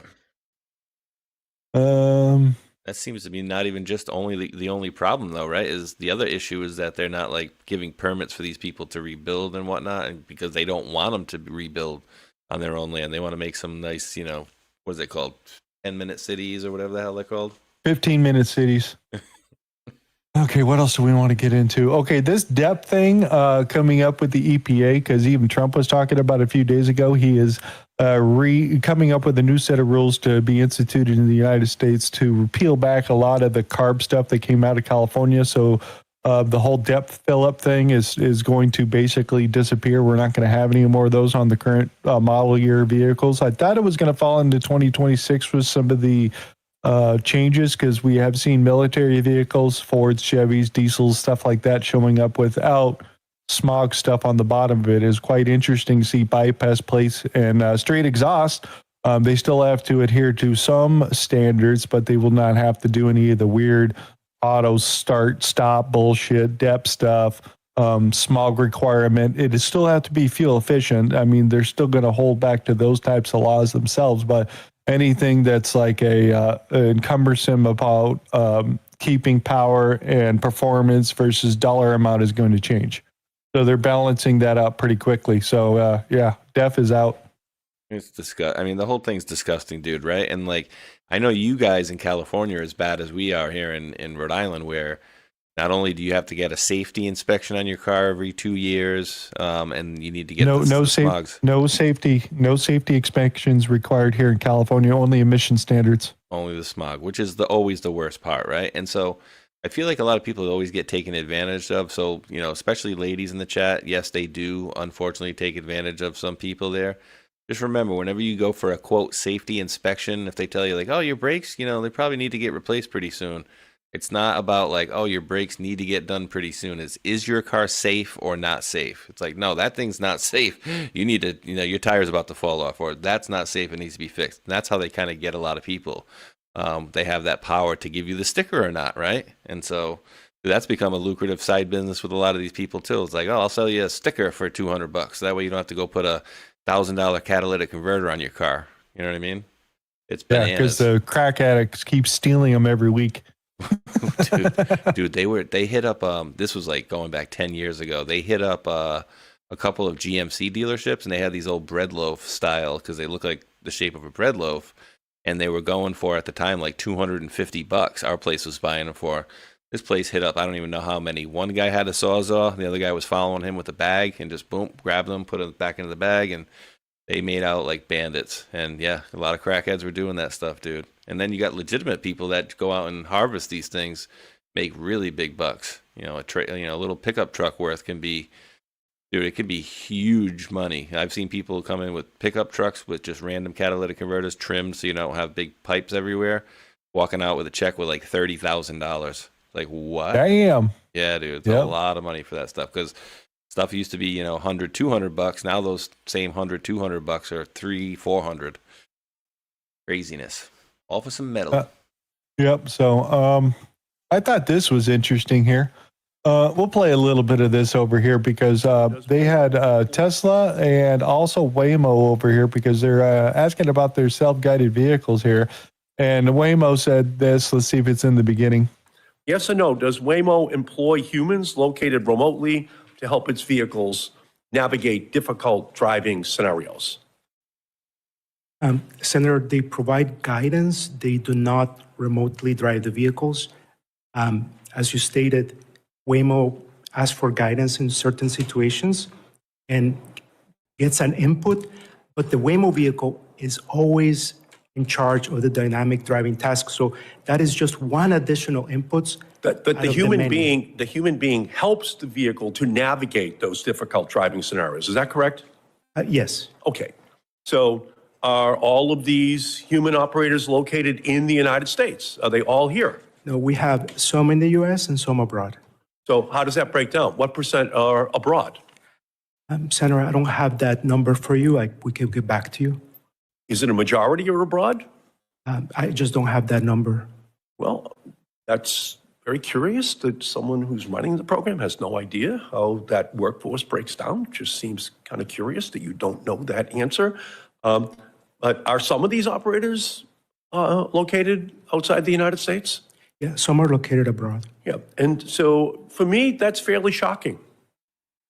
Waymo has critical safety employees who may need to intervene in a split second if a Waymo encounters an unknown dangerous situation located in the United States, but they are outside the United States. In what countries are these employees located? The Philippines. Excuse me? The Philippines. So they're in the Philippines. Yeah. Mr. Yeah. Some Filipino driver driving around in Southern California on a Waymo vehicle, causing a whole bunch of havoc out on the streets. Especially when the power went out, Waymo in San Francisco stopped functioning. Tesla still worked. They asked Tesla the same thing. They go, no, it's all AI. We don't do any of that stuff. We don't have any human intervention, period. Mr. Hulkanator, this is Waymo support. May I help you? Would you be liking mustard on your dog hood? Oh, you want to not drive into that big hole in front of you. You want to drive around it, okay? So that was that going down. So a bunch of testimony between them, Waymo, and the rest of those self-driving cars. Not too good. What else did we got? Oh, this came out. I didn't. They released some of the financial reports out there from the No Kings protest. You guys all remember that. I'm surprised if Warren Buffett showed up in here. Not surprised Ford is there, because we know Ford Foundation is a total leftist operation. And of course, Rockefeller's always got to have them with Soros, and of course the Tide Foundation. $294 million. That's all they spent on that. So coming out from Paul Luna out of Congress out there, dropping receipts out there. So I'm not sure why we haven't gone after some of these organizations, because I'm sure they're still operating now and currently facilitating a lot of the ICE protests. No kings, dude. No kings supported by $300 million. Now think about that, right? Think about if these, I don't even know what the hell you want to call them, NGOs or groups or just shiesty corporations, right? Shysters. Shiesty individuals. Well, take $300 million and put it towards, I don't know, something good and beneficial for the citizens of our country. Just think, I just undid the thing here and followed there. Just think about like the good that they could do had they used all the money that they've resisted versus Trump and his administrations and his policies, and actually said, you know what, hey, we're going to chip in and try to help out and make this world better. Dude, it would be such a drastically different world right now. It would not even be funny, right? It would just be so different. But no, they got to resist. They got to do this. They got to do that. Yeah. All right, what else we got here in the potpourri stuff? Oh, I thought this was interesting there. You could read that for everybody. I'm not surprised. Not surprised. Oh, God. Let's see. Breaking. New Epstein files reveal Jared Kushner was a student under Dershowitz. Quote, the Mossad would call Dershowitz to debrief on his discussions with Jeff Epstein. Jared and John Kushner were both students under Alan Dershowitz. And to be fair, dude, he was a Harvard law professor for 60 years or something like that. So, in all fairness, there were a lot of people that... Harvard, you don't say. Yeah, Harvard alumni. Who was Huma? What is Huma? Remember there's Huma Abedin and then the Harvard Muslim alumni group or something like that. So, yeah, 2 meanings on that one for sure. And, you know, you've seen other ones where it's like, oh, Jared Kushner, he's the mastermind behind everything. And then it's like, wait, didn't he just have security clearance taken away? I thought, right? Yeah. Who, Kushner? I'm pretty sure. No, he's got it because he's over in the Mideast right now. It's him and yeah. He was with Ruskies, Russia. So maybe. Oh, back then, or recently. I'm like, I'd have to look up, but I'm like 99% sure. I don't know, something about him, dude. I when I think of him, I immediately go to that movie, the Omen, Damien. That's like the Damien the Omen grown up is what that reminds me of every time I look at that dude. Oh yeah. Oh yeah, the biolab thing. That was crazy. We could drop that. Let's get that back together here. Where's the other piece over here? Okay, this one. Let's play a little bit of this. In December 2022, Code Enforcement Officer Jesselyn Harper noticed a green garden hose sticking out of the side of a warehouse in the small town of Reedley, California. The hose was a clear violation of the city's building code, so Officer Harper showed her badge and entered the warehouse. Inside the vast, dimly lit building, she found laboratory equipment, manufacturing devices, dangerous chemicals, and medical-grade freezers and containment units holding thousands of vials of biological substances. Some of these vials were unlabeled. Some were labeled in Mandarin. Others in a code that no one ever deciphered. Others were in English, with names of pathogens that Officer Parker did recognize, like HIV. The city also found approximately 1,000 transgenic mice used for research of human disease, which biolab workers told them were, quote, genetically engineered to catch and carry the COVID-19 virus. That discovery kicked off a 9-month effort by the city of Reedley to address the public health risk posed by the illegal, clandestine Reedley Biolab, and to investigate what had happened at that facility and what might have happened if Officer Harper had been less alert. Reedley city officials reached out to relevant law enforcement, public health, and regulatory officials about their shocking discovery. The FBI declined to investigate. The CDC refused to speak to them and, on multiple occasions, hung up on local officials mid-conversation. Finally, frustrated, city officials turned to Representative Jim Costa, their local member of Congress. With Representative Costa's help, Reedley officials finally got the CDC on site. Based solely on reading the labels, the CDC identified at least 20 potentially infectious agents, including many in risk group 2 and 3. Per the CDC, pathogens in risk group 3 are serious or lethal human diseases. Despite the admitted risks, the CDC refused to test the samples or examine the unlabeled vials containing what appeared to be pathogens or other biological samples. CD officials repeatedly requested and even offered to pay for the testing, but the CDC still refused. Bafflingly, the CDC then reached the conclusion that there was no evidence of select agents or toxins and had state and local authorities destroy all the materials pursuant to court order. Subject to this court order, and based on the CDC's refusal to test the samples, city officials eradicated approximately 104 tons of general waste, including complex laboratory equipment, and 448 gallons of medical and biological waste. Along the way, local officials who had previously not thoroughly investigated several of the freezers for fear of encountering a dangerous pathogen made a shocking discovery. A freezer labeled Ebola, filled with sealed silver bags consistent with how the Reedley Biolab operators stored sensitive biological materials. Ebola has a 25 to 90% lethality rate. The CDC did not find this freezer in its search. When confronted with this fact over email, in the absence of Ebola noted in its report, the CDC still said it was not a concern unless the packages themselves were labeled Ebola and would not merit testing before destruction of the evidence. No one will ever know how many answers were destroyed based on the CDC's inaction. As the city remediated the illegal lab's public health risks, the Select Committee, at the direction of Speaker McCarthy and Congressman Jim Costa, worked with Reedley city officials and issued a subpoena that would allow local officials to provide Congress with documents and evidence. Our investigation revealed a complex connection between the Reedley Biolab's owner and founder, Jiabei Jesse Zhu, and the government of the People's Republic of China. Zhu previously stole millions of dollars of American intellectual property to directly benefit PRC-affiliated companies. Actions that,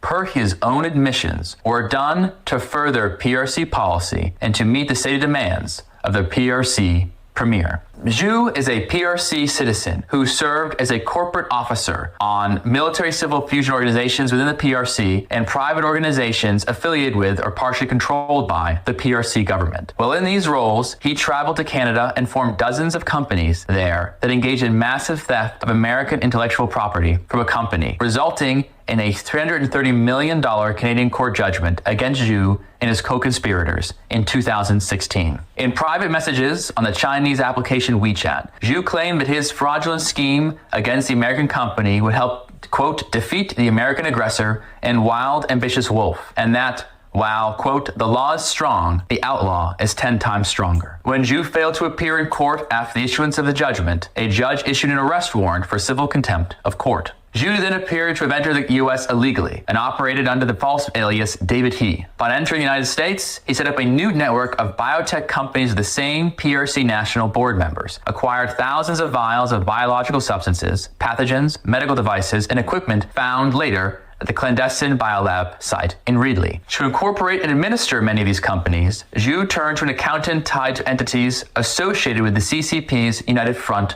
Work Department. Meanwhile, under the auspices of these companies, Zhu purchased cheap or counterfeit test kits for COVID, tests, pregnancy, ovulation, and nutritional deficiencies from the PRC, resold them to Americans as made in USA at a steep markup. None of these relatively straightforward fraudulent activities required the medical equipment, transgenic mice, pathogens, or other biological substances found at the biolab. And keeping these materials were extremely expensive, requiring large warehouses and specialized equipment, including medical-grade freezers, to maintain. Meanwhile, while Zhu was inexplicably spending a small fortune on an unlicensed and illegal biolab facility, he was also receiving large, unexplained money transfers from PRC bank accounts. More than $2 million of various transfers over a few years. These payments also cannot be explained by his fraudulent scheme, which required Zhu to pay money to suppliers in China to obtain the counterfeit test kits he fraudulently resold to Americans. On October 18, 2023, federal agents of the Food and Drug Administration arrested Zhu pursuant to a federal criminal complaint. The complaint alleged that Zhu sold counterfeit or otherwise misbranded test kits and made false statements to federal agents. It is unclear whether federal officials are investigating the broader concerns raised by the pathogens found in the Reedley Biolab. That is what we know so far. Due to the intricacies of Zhu's PRC-based scheme and CDC's failure to test thousands of, quote, potentially infectious agents, we lack the ability to fully answer essential questions. Why would Zhu keep dangerous pathogens for years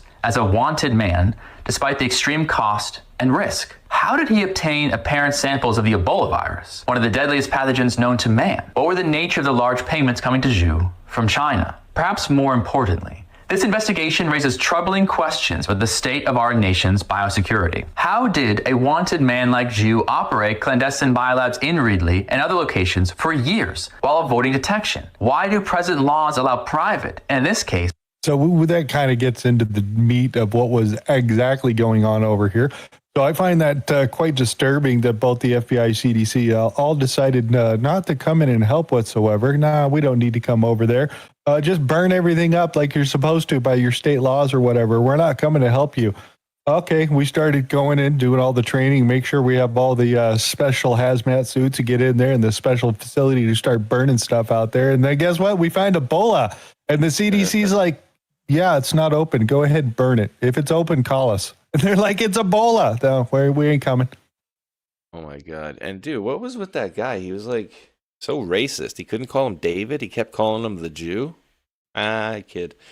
David Zhu, right? But dude, like, how do we have people like just making the most nastiest stuff here? And it's like, this is crazy. And this was the house before or after, right?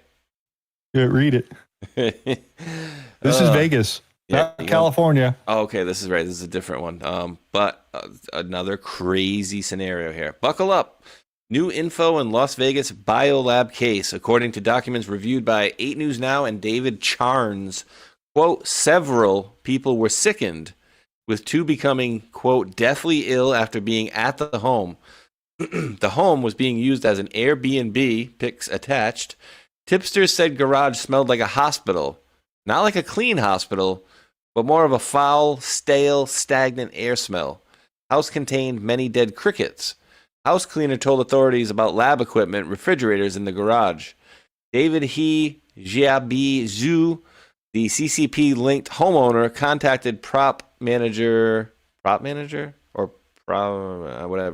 Ori Solomon 467 times since his arrest in October of 23, directing him to send money from property rental. He and Zhu has contacted his wife and accomplice Xiaozin Wang, who's in China, 3,524 times from jail. Authorities believe Wang has access to cameras monitoring the Vegas property. Of course, this brings up even more questions with all of that contact from jail. How did this go on so long? Dude, that's a nice Airbnb. We should go rent that, have a nice Patriot weekend and see if we can die. Yeah, see people are getting sick and shit. Oh my goodness. Nice view. Was this the same video? Yeah. Then from inside this house, I believe this is it. Yeah, loaded in Las Vegas as they're going through. Look, these guys are in full hazmat suits here, dude, with all the tape and dude, they tape are. on the side. That tapes up the zippers and shit like that. Oh, I hope so. I hope it's not like a hole in it. It's like, let me just put some hazmat tape over that there and make it better.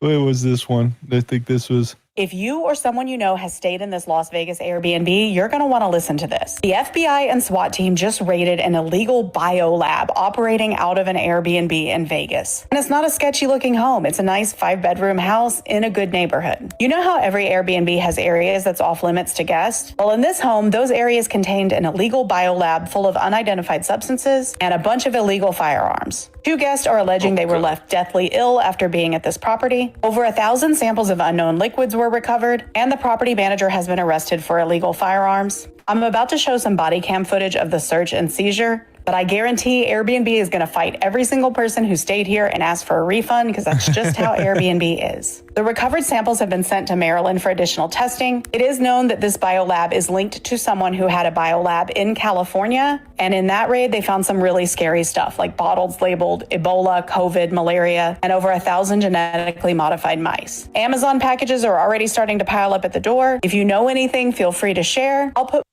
So yeah, biolabs, dude. I'm still amazed about the FBI and freaking CDC response and just how they have to handle this on a local level. Yeah, Amazed. like, hey, no, we don't want to get involved into that. Sorry. Yeah, if anybody starts, a bunch of people start dying, let us know. Maybe we'll tell you again that we're not going to come take a look at it. I mean, Yeah. it is bananas. Hulk, let me thank Debadoo 45 for dropping a $10 rant. Says, thank y'all for all y'all do. So I appreciate that here. Lahaina. Hey, Julio, Lahaina. I think that's the same situation as the Palisades. I don't know that they're going to get any good progress there, unfortunately.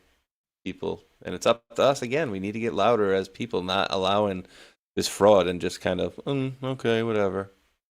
Yeah, this is our GPS guy. He's talking about another location in California he brought up to the government on December 2022, and it took them until December 2023 to show up and talking about this particular location and talking about Vegas and all that. So he was over the target is what he's basically saying, that this was here and we've been known about this for a while. And nobody took action. That's crazy. And dude, did you see the video that you were playing, that last one about the biolabs at like 7 minutes? It showed when they were talking about deposits. If you happen to notice on the screen, I noticed a few of them said Shell Service. And I'm like, wait, is that like a Shell company? Like Shell Service, like Shell Company type of thing? Maybe. Yeah, most likely, right? Especially if it's coming from China. Potpourri coming in. Chief Justice of the Supreme Court John Roberts has imposed NDAs on clerks and staff per New York Times. So no more leaking out there is what it's coming down from. So we still haven't heard whoever leaked the original Roe versus Wade decision and all that. That's kind of been clamped down recently, but I find this interesting. Put that on your roster, folks. Yeah, dude. Very, very weird. NDAs, like, I think that should be pretty much a foregone conclusion that you're not supposed to, talk about anything. John Roberts does not want you finding out how the Supreme Court actually works. All right, so this is ballsandstrikes.org. But yeah, it's right. Shouldn't that just be kind of like a, Hulk, I'm the Supreme Court justice and you're my law clerk or you're working in my office? I think it should just be assumed that you should shut your effing mouth and not be telling anybody about anything that we're doing here, right? It should just be. I agree. Should just be known. But there's a long history of the issues with the Supreme Court and having the assistants write a lot of the opinions, and then because the people running the Supreme Court were either mentally deficient or on drugs, and there's a lot of stories like that over the history of the Supreme Court in the last 50, 60 years. Yeah, a lot of leaks too.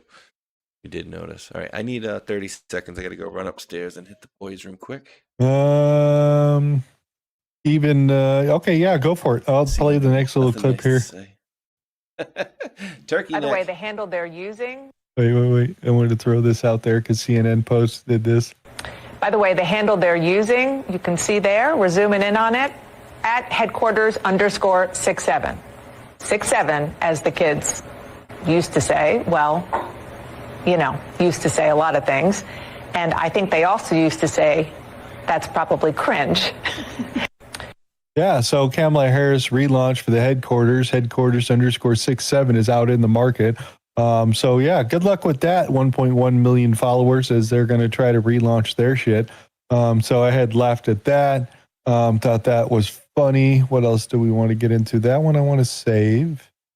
I want to make sure I get Mr. Spaceshot in here.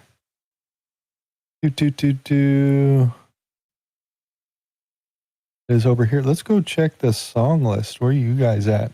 Let's check out and chat, see if you guys are interfering with the show itself. Thank you, everybody who was coming by, dropping songs out here.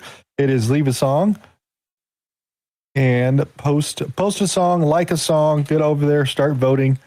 Voting would be happening at the end of the show. We will ascertain through Dominion votes who is the winner of said contest. If we don't like it, we'll move on to the other one. Dal coming in with Crossing the Rubicon with Sebastian. She said, you just got to play that. Got to play it. We played a little bit the other day. Aisha May, Good Citizen for a single. Scorpions, Arizona for a single. 30 heads, that's all I need for two out there. I need some iron on my neck. Looks like an early retirement, wasted years. Is this your neck right now, Trey? Is that what I'm looking at? Because that looks like an erector set, like I'd be building like a tower with a crane on it and shit like that. The hell kind of body part is that? I don't have that much metal on my left arm, which we are coming up on the 2-year mark out there. That's coming up shortly here on the 24th of this month, be 2 years. Since I've done my tumble with the fall of gravity, destroyed left arm, and messed up my entire back. Where are we at with all that kind of crap? Well, we're going through the final parts of the qualified medical examiner ordered by the court to say that you need to look at these 2 particular parts, Mr. Insurance Company here. We know that he broke his arm over there, but the sudden fall at the bottom ascertains that he has other damage to said body as of back issues, neck issues, left knee issues, stuff like that.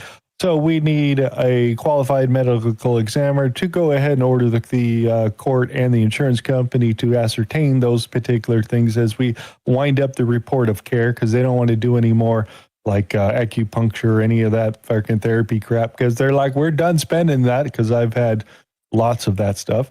And so we're just kind of home therapy here at this point, as they're going to start sending me to neck back pain type person for itself. Then I'll have assessment for left arm. And then they will basically ascertain the overall, I would say, disability or retardedness, or the retards, as some people like to say, of where I'm going to fall on the ladder of disability. And then, of course, they'd be down to the lawyers' court decisions and payments. Those are the things basically where I'm at. So right now, just basically home health, making sure that I'm keep exercise moving, stretching. Left arm hurts the last couple of days on the top side of my elbow over there. It's been rough over there. So trying to get my arm to rotate left to right, up, down, those types of things, make sure all that stuff is still moving along out there. So that's basically what I've been doing. I have been doing a lot of chiropractors and stuff. It's been about 6 months or so. Insurance company just like, we're done. Don't worry about any of that fun jazz, because we're just going to continue on and just monitor you there at that point. It's basically where they're at. So it's kind of like a holding zone here at this point. So that's where I'm at. So next week I got to go see the regular doctor, workman's comp doctor. And then I think it's beginning of March, I have the neck, back, and pain guy. And then I'm still waiting for them to ascertain left arm stuff. So I will not be doing the same thing I was before, because I'm not getting on the roof and carrying a 150-pound air conditioner across the roof and setting it on the floor, or rolling around on my back and working with my arms above my head and working on RVs and stuff like that. So yeah, still in pain, still trying to get better. Still moving around, make sure I'm walking, moving, those types of things. So that's where I'm at. So vocationally challenged and destroyed. I was looking back on the stream to see who that was. It looks like it was Trey with some added steel to his neck, iron to the neck. Yeah. Is that what I'm looking at? Was that the one I was looking at? I don't know if that's, I'm not sure what body part that is. I can't tell.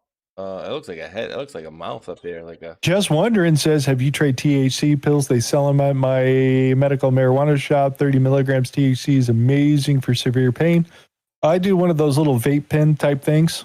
So that's pretty much where I'm at. I didn't want to do any of the opiates or the stuff they want to give you at the doctor's office or anything like that. I did like the Tylenol thing, the Indocin, that freaking kills a shitload of pain. It's like a level 5 Tylenol or whatever. It takes like a few days to kick in, but yeah, that helped out a lot with the left arm out there. But just some normal marijuana stuff, not too heavy. Take care of the left arm out there, but still here. THC, what's that stuff? Yeah, I need more therapy. I should go in for a massage over at my mother-in-law's place. Hulk, since we're at a little bit of a lull, did you want to? Thanks, buddy. Did you want to do a Rumble Wallet or a Rumble Wallet? I didn't even look over there. I'd have to let me go shake the stick at it. I have a Rumble Wallet, and it's still snowing, dude. It's apparently been snowing since like 4 in the morning here. Chicago steak. Of course, I probably don't.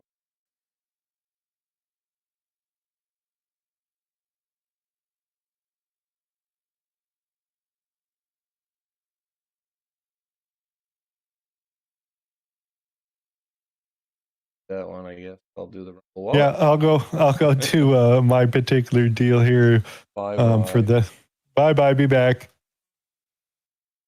I mute him, he mutes me. Don't hear me. I'll see who can do this faster. Well, let's see if it works this time, eh? Look at that, guys. Oh, interesting. All right, guys. So remember, they can freeze your accounts, and we've seen this in the past. They can shut off your cards, lock you out of your own money overnight. Banks, as we've learned, do not protect you. They control you. That's why real financial freedom starts with ownership. Introducing Rumble Wallet, a non-custodial wallet built for people who refuse to give up control. With Rumble Wallet, you don't just buy digital currency like Bitcoin and Tether. You can own Tether Gold, real gold, on the blockchain. Through Tether Gold, you get direct ownership of physical gold bars, each one fully allocated, verifiable by serial number, purity, and weight. This is not paper gold. This isn't an IOU. This is real gold without bank, vaults, storage fees, or gatekeepers. You can buy, sell, or move it 24 hours a day, 7 days a week, even when traditional gold markets are closed. And if you want, Tether Gold can be redeemed for physical gold. That's power. And when you support creators on Rumble, you can tip them directly using Rumble Wallet, peer-to-peer and outside the banking system, just like Dal did last week for Hulk. No permissions, no middlemen, no cancel button. The wallet is yours forever. I got to definitely set up my situation there as well. And we've seen different companies that do that out there. And let's see, Hulkanator, I think, is done. The option. Well. There's option out there. Hello. Check it out. THC only. They help. I would definitely check that out. What is it? You get sponsorship from a freaking shop. Take shrooms and rewire the whole thing. Damn. Is that Damn Man 999? That's an interesting thing. I know. I haven't done any hallucinogens since high school. I've said this in the past too. Mystery Rob put a comment here, says, I use, quote, flower THC, like, the old joints and bongs, but it is great for taking the suffering out of the pain and suffering. Pain is always there. Suffering is a lot better. And it's a different feeling too. Like Hulk was talking about, the oil is more of like more of a pain thing. And I think the flower is more of like a heady type of feeling. You know what I mean? It's more strong for certainly, the oil is. And then don't even get me started with edibles, dude. Like I don't like those because you're like, oh, I'm not feeling nothing. Take another one. I took one of those. I always tell the story of this younger guy that I was working with. He would go down to the store and he bought 1,000 milligram bar brownie. And he'd smoke a lot or whatever, him and the guys or whatever over there at the shop. So they offered me one. He's all, here, take this. And I'm all, how much is in this one? He's all, the bar's 1,000. This one's inch by inch, so that's 100. I'm like, he's all, they're going to be strong because they're like gooey type freaking brownie like you would expect, dude. And it's only inch by inch. I freaking ate half of that thing. And then I drove home, was fine. And then it kicked in. And it was the freaking highest I've ever been. Where you feel in the top of your head and shit like that. And you're like, whoa, hey, don't worry, bro. It's just weed. Everybody relax. Just THC. You don't have to freak out or anything like that. It was fucking strong. The most highest I've ever been in my life was at that point. So then it lasted a few hours and then I ate the other half. Oh, God. Heck no. Heck nah. It was good. Heck to the nah. What do they call those things? Even Just Wondering says, true, it's some THC doesn't make you high. It just makes you able to function better. Grateful for it. Yeah. Give me a little THC, some Mountain Dew, and I'll go to town on some games. Kill people, be zoned in. What I had. See, Casey Browser says wax is great for dabs. I haven't got all into that, dude. I'll just stick with the flower and the little THC pods that I got here for those things. Yeah, no, dude, that's the stuff like the wax and the whatever you call it. It's like 90 something. Like you're smoking crack. Dude, all I know, I went to my buddy's house a few years back and was watching UFC, and right afterwards, he's like, "Oh, I tried this dab thing," and I'm like, all right, well, I'm gonna probably hang out here for another half hour or whatever, and at least an hour, and then I'll drive home. And all of a sudden, I take a hit of it, and then he gets a phone call. His daughter was sick, sleeping over the grandmother's, that he had to go pick up his daughter, and I'm like, all right, well, I'll head home, and I drove home on the highway, which was, basically level. Basically just straight up level, dude, and I felt the whole way like I was driving up a huge hill the whole way home on the highway, and I'm like, I don't think I should be driving right now. Like, that was the only time I'd ever done that. Like, yeah, probably shouldn't be driving because this stuff is strong. So not ever again with that stuff, immediately driving afterwards. Nope. Yeah, tie stick, that stuff that's tied to a stick. I love my sativa brand. And Greg says, F the crack. Okay. Yeah, I agree with you. F crack. We don't need any of that. This is no Hunter Biden stuff, and we're definitely not Black Lives Matter or anything like that. So we'll stay off of that particular crack subject itself. But yeah, sorry for the everybody's weed talk out there.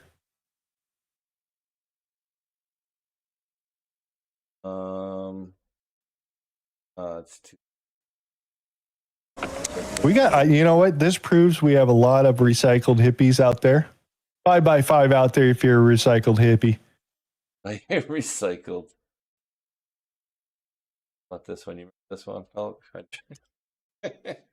I dropped into the chat, but that wasn't high. That was nitrous oxide. Yeah, that's the other thing. Medical carry weed card can lose your right to carry, concealed carry, or own a weapon. They're trying that in several states. He's listed Pennsylvania. Well, what am I looking at? You know, people go on their wild rampages when they're all high on marijuana. The black sheep clip? Is that what you're saying? But that's nitrous though. So I don't know if that applies. Or is that or the guilty dog?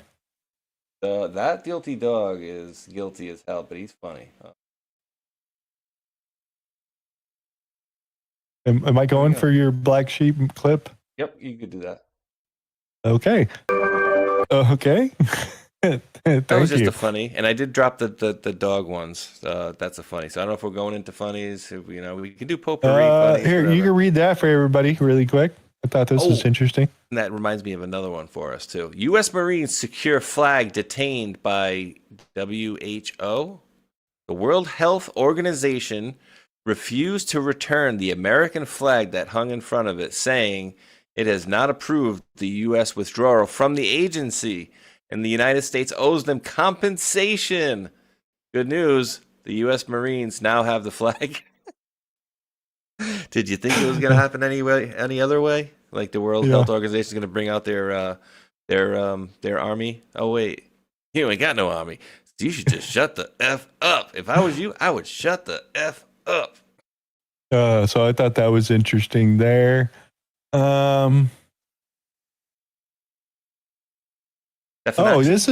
This is our new pick for replacement for what's her name? Lena Hama. So this is our young girl that they picked over here to replace Lena Hama as the New Jersey's AG. So we'll see if that's going to help out. She's pretty young, but she is a conservative, whatnot. So we'll see if this thing's going to clear the hurdles for what's happening out there. Because you notice that we still haven't had any charges out of Virginia for the James Comey or Loretta Lynch, any of those particular jokers out there, because that all fell apart out there. So the only thing we really have holding on is our big giant RICO case with Judge Eileen Cannon down in Florida, and the other grand juries that have been impaneled because John Brennan's pretty nervous down there, wanting to avoid Judge Eileen Cannon, which I don't think is going to happen. So those are some of the things that are happening, but Democratic run areas, I think we're going to run into problems. We shall see. We do have some very interesting things happening in the background. Dude, did you get that thing about Benghazi yesterday too? Talk about bananas, bro. Oh, yeah, they did bring back that guy who was associated with the Benghazi deal, Senator Stevens, who was killed over there, supposedly unearthing an arms deal under the Clinton administration. for the whole Gaddafi deal over there was exposed, and then he was supposedly killed for it, where the locals had seen a viral YouTube video that lit off the attack to attack the American embassy and kill everybody. Just in case everybody forgot what happened with Benghazi. Which they were trying to say it was because of, the video, right? But it was kind of BS, hogwashy. It was hogwash. They sent him to go kill Stevens and the rest of the team. They were going to expose the arms deal that was going to happen, because you can't have American-made weapons in the hands of terrorists shooting down American, was it a helicopter, I believe, that happened, if I remember correctly, and killed a bunch of people? Oops. Oh, can't let that out. Can't let anybody know that we fund the terrorists and they're blowing our own shit up. Sorry. Oops. Can't let the cat out of the bag on that one. Yeah, and again, we've talked about it many years ago as well, but they had assets that could have assisted, and we even heard from logistics people that said, no, I was the guy that had the people that could have sent them over, and they told us essentially don't. So, yeah, they were left out to get killed, essentially. So, yeah, still going to get Hillary on that one? Oh, no, we just got the terrorist guy who did it. So, sorry. What else do we got here? Does it make? Then the difference does it make? What was this? Okay, there's this whole deal going on with Tulsi Gabbard out here about how she has some uncomfortable facts and findings that was supposedly suppressed and then classified from a whistleblower that is coming out there as they are building up this narrative against Tulsi. Because she had the whole thing against the election, the IC community making up some freaking information about Russia, and like 3 or 4 all investigations that she's trying to push out the door, which are being suppressed and telling her that she can't release any of this stuff. So the deep state's still holding her down from releasing this stuff, because she wants to basically rebrand and trust of the IC and all those sort of things. But since this information's not coming out, everybody's asking a bunch of questions. Even the whole thing about the direct energy weapons that our Follow the Pin lady has been talking about, with the whole Havana syndrome deal, that the government's paid out to the victims there, but they don't want to release any of the information that's coming out. She really wants to push this stuff forward, including election issues that we had reported on Thursday about the Puerto Rico thing, where they took a bunch of the machines from that May election out there. So a lot of things floating around, but there's a lot of disinformation, a lot of panicking. So that's kind of where they're dancing around with Tulsi Gabbard here at this point. So what you're saying in a nutshell is she's got some information on a bunch of these baddies, and a bunch of baddies put up some sort of complaint on her as well. Well, that complaint started even before she came in. It was like through the Congress, before she was even authorized to be in the position itself, which she did win. But that was kind of the stuff that was coming up. And even just recently, some of the guys I trust in Congress looked at it and they said, it's all bullshit. Everything they're talking about just made up bullshit. Yeah, and the Inspector General's even said it's bullish. Yeah. It's bullish. Well, you should release it. You should put it out, just like we should have Jack Smith's report come out, because it had damning information about Trump. It's the same type of bullshit they're pulling that is out there. I need to go hit the restroom really quick. Can you give me like 30 seconds? God, I can't. You could talk to the crowd, and then we'll get into funnies. I sure can do that. So, guys, everybody knows. Did you guys all see the interview with who was it, Liz Crokin and Alex Jones the other day? I thoroughly enjoyed it. And the reason I did is because I believe Liz knows that Alex is full of ish. Because as he's telling her, I know about this Q stuff, and they was asking me to get involved, and I really didn't want to get involved. And just watch the beginning of the part that I clipped here. I'm not even going to play it with the sound. I'm just going to. So basically, Alex Jones is telling Liz Crokin here, like, oh, I knew, Q team was with Trump in the White House, and they asked me to get involved and be part of it. Just look at what look at the look on her face as he's talking to her. He's like wanting to be polite, like, oh my God, this guy's such a freaking idiot. Yeah, okay, Alex, yep, you know what the hell you're talking about. And so this is why I get so pissed off about, you can go over here and look, what do we got? Well, on Hulk screen anyways, you can see Alex Jones. There are like 30,000 people watching him right now or something like that. I was showing a little clip of Alex Jones and Liz Crokin interview the other day, how he said he knew the whole time, Q was with the White House, and they asked him to get involved, and he didn't want to do it and stuff. And I'm thinking, that's interesting. Then why'd you go off on like a year or two tirade about Q is garbage, and we have our own Q, and we don't need this Q stuff? And I'm like, this dude is not who he tells people he is. When somebody tells you who they are, believe them, right? Yeah. How many times has he gone off on Trump? Oh, Trump looks like he's a big old fat dead seal floating around the South Pacific with his big old fat belly up in the sky. Looks like Trump's rolling over. I thought Trump was a better man than that. But you know what? Alex Emmerich Jones is a better man than Donald Trump. Right? And that's like one of the not so bad thing that he said about Trump over the years. You know what I mean? Like many times he's done this. Oh, I swear, if you ever try to call me again, I'm going to tell you I don't want to hear you. I'm sick of you.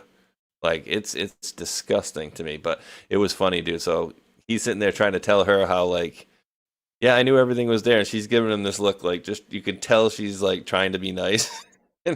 But she knows he's full of shit. So I thought that was fun. Via 451 reports Brad Alman, 3 Doors Down, passed away today. I think that's the lead singer and writer of all the songs. I think he had some sort of cancer, if I remember correctly. Ooh. I don't remember. We could go into our weird funnies crap and all that sort of thing. Brad Alman? What you said? Yeah, 3 Doors Down. Dude, when you said 3 Doors Down, I thought you meant like the person that wrote the comment lived 3 doors from them. No, the band, bro. Superman, if I remember right. Let's go into this video. I ran into this. Wait, let me get to the headline. Yeah. I got my katana. Oh, Jesus. Oh, dude, how stupid. Dude. Where's the blood? It's really quick.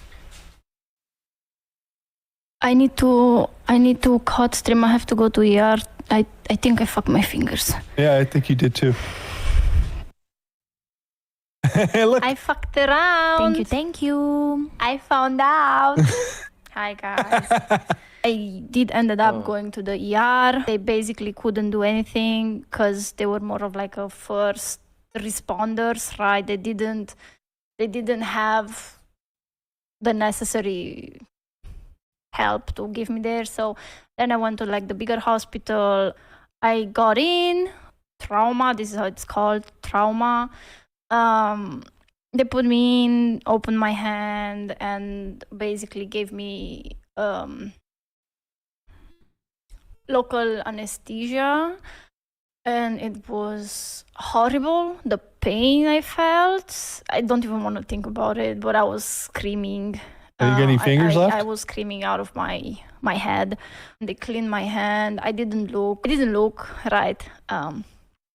So even with the local anesthesia, when they were like trying to, do and touch me in the wound, I felt it, like it was painful. They were hoping I didn't sever the tendon, but you guys know your streamer, and your streamer does not do halfway shit here. I do no halfway shit. So I ended up severing both tendons of my left hand all the way. The flexor ones, they're called, from this finger and from this finger. They did told me that I was lucky because I ended up, so I'm gonna try to explain this right. I got lucky that I severed from here, which is zone one here and here. I didn't sever them from this area here and here, which is considered the no man land or like zone 2. All right, enough of that shit. Yeah, you're dumb. You're dumb. Erase your sharp metal. Yeah, bad idea. So playing with knives is not a good idea at the end of the day. Oh, let's get a update about GTA 6 coming out. We have the CEO of Take-Two Interactive talking about the new release. All right, now let's talk about the greatest entertainment vehicle of all time. Is that definitely? I think that's true, yes. Right? That you're not going to release something until it's perfect, and I wanted to be sure that this November date is still good. Right, November 19th. Now, how do you know? How do you know it's going to be ready that day? Well, because we actually obviously track the progress daily of everything that we do. And we also announced that we have marketing beats coming this summer, and we don't spend money on marketing until we're pretty close to release. Do you really need to spend money on marketing on what I think is one of the greatest word-of-mouth products in history? We do. I think there's a difference between awareness and energy, and we need to create the energy. We do have the awareness. The anticipation is huge. It's bigger than ever before. But in our business, you do have to tell people what's coming, and our consumers want to know that this is going to be great, and they want to see what the visuals look like. It is a challenge because we want the product to be authentically owned by our consumers. Right. And so the marketing has to be delicate. It has to feel like, you know, this is real. This is not, we're not selling hamburgers. We're selling this unique art form. Right. Now, one last question, and it's right along those lines. Will there need to be an upgrade cycle just to be able to do GTA? Well, we're launching GTA 6 on the newest consoles. Those consoles have been in market for some time. So some people who don't have those consoles might have to buy them, and I think we'll probably energize console sales. But no, the technology is in market, right? There's a lot of energy around this property. Excellent. Fingers crossed. Well, I got to tell you, it's great to have you back, Strauss. So, campaign starts summertime for the takeoff as they launch into the end of November. Should be the biggest IP launch ever in the history of the world will be GTA 6. And everybody thought that Star Wars trailer or anything like that. Nope, this will be the black hole of the internet for a few hours as this comes out. Interesting. How much is that game going to cost? Do they know? $80. $80, yeah. And it's going to be, they're going to be adding different stuff inside of it, like social media, like inside the game, right? Well, they've definitely taken it to a whole nother level of the IP and technology, some of the stuff that I was digging into, which first thing they said, no load screens. It's a new technology and patented through the United States Patent Office. We saw that about 4 or 5 years ago. With their technology, they will not need loading screens whatsoever, and will be able to take players in a less populated area of the map, doing something to a new area or the same area at a different server with other people doing the exact same thing all together at the same time without you actually knowing that it actually happened. So they could shift you around. That's interesting. They have their own publishing company, which is probably the biggest thing. They've partnered with hundreds of artists out there to release audio files that will not have copyright protection on them. So streamers will be able to produce said music on their platform and be able to hold rights and be able to broadcast said information for the streamers without getting a copyright protection issue out on there. So they come out with new music and old music they're coming out with. I've seen slow releases of some of the audio tracks that are coming out for the radio stations. They will have radio stations for like Dr. Dre and like the big ones out there. They will be able to release their music. I'm sure they will be doing some sort of in-game concerts and those types of things is also coming. What else did we hear? The map will change over time. Construction will happen, and you will see construction crews fixing, maintaining, repairing type of things, and upgrading and making new buildings as the time of the game lasts. So we'll see evolution of the map itself, weather events, those types of things. They're all coming out that I find quite interesting, that they're making sure that they keep the community together with the social media that you had mentioned that's going to tie in to the real world. So you'll be able to post things happening in the game into a social media app and then post it online like a Twitter or something along those lines, which will tie into your in-game avatar and those types of things. And I'm sure there's going to be some big IP, intellectual property things that you'll be able to buy and purchase and use on social media online and post things. They're going to make a shitload of money on this game. They thought about it. Yeah, they found ways to start doing this too. If people out there are not aware too, in certain games, like you can acquire different skins of, or different designs of guns and blades and stuff like that. What was that game, Counter-Strike, where people were selling like knives in the game for like $1,000 of real cash money in like the real world and more. So yeah, they found ways to definitely monetize this stuff. It's going to be interesting for sure. We'll be streaming Drinks off to the pub. Drink a beer for me. Who is it? Greg 3012 off to the pub. Drink a beer for me. There you go, brother. Have a good time over there in northern England. All right, what else do we got for you? Warm beer? Anything else you want to throw on entertainment? No Epstein in the GTA 6, except for the whole Marco Rubio thing and the Cayo Perico heist and the guy who lives on an island that likes to have parties or whatnot. And yeah, I don't know if that's an association with GTA 5, right? With Epstein and the Cayo Perico heist. That'd be a cool mission to drive up to the island and kill a bunch of pedophiles. Yeah, maybe they had cocaine and drugs and all over the island, and you have to rob his safe and take his shit and leave. Yeah, I'm just saying. I don't know if they're poking fun at him. What else do we? Oh, Farkin A. We're going to play this right here because over here in California on Friday, they decided to do the ICE protest funded by or organized by teachers, supposedly. But it's organic just by the students to go ahead and protest ICE over here, where a 13-year-old kid gets hit by a car in Paris, California over here as they're protesting out in the streets and causing havoc. My son decided not to go to school here on Friday because their school was doing it. So yeah, this happened. Ooh, can't watch that.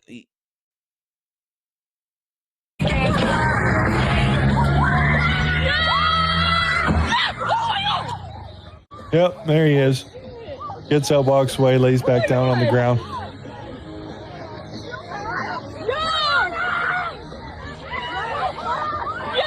And that's Paris, California out there. So, yeah, don't be protesting. And this is a dumb idea, letting these kids out of school for this. Just dangerous, dude. And, they're doing it at middle schools or at least junior high schools and high schools and stuff. And it's ridiculous that you would put your kids in that position, especially to get in the face of ICE officers. And then, oh my God, I can't believe this ICE officer just threw this high school kid to the ground again. Your kid, obviously, by the sounds of it, wouldn't be doing that. I know my son wouldn't be doing that. So they know better. It's like FAFO. People, they keep using these people as pawns, and they keep falling for it every time. Yep. So, yeah, son stayed home. He had a nice 3-day weekend. Yeah, teachers to blame. Here, ran by this one, the hero of Bayonet Hill.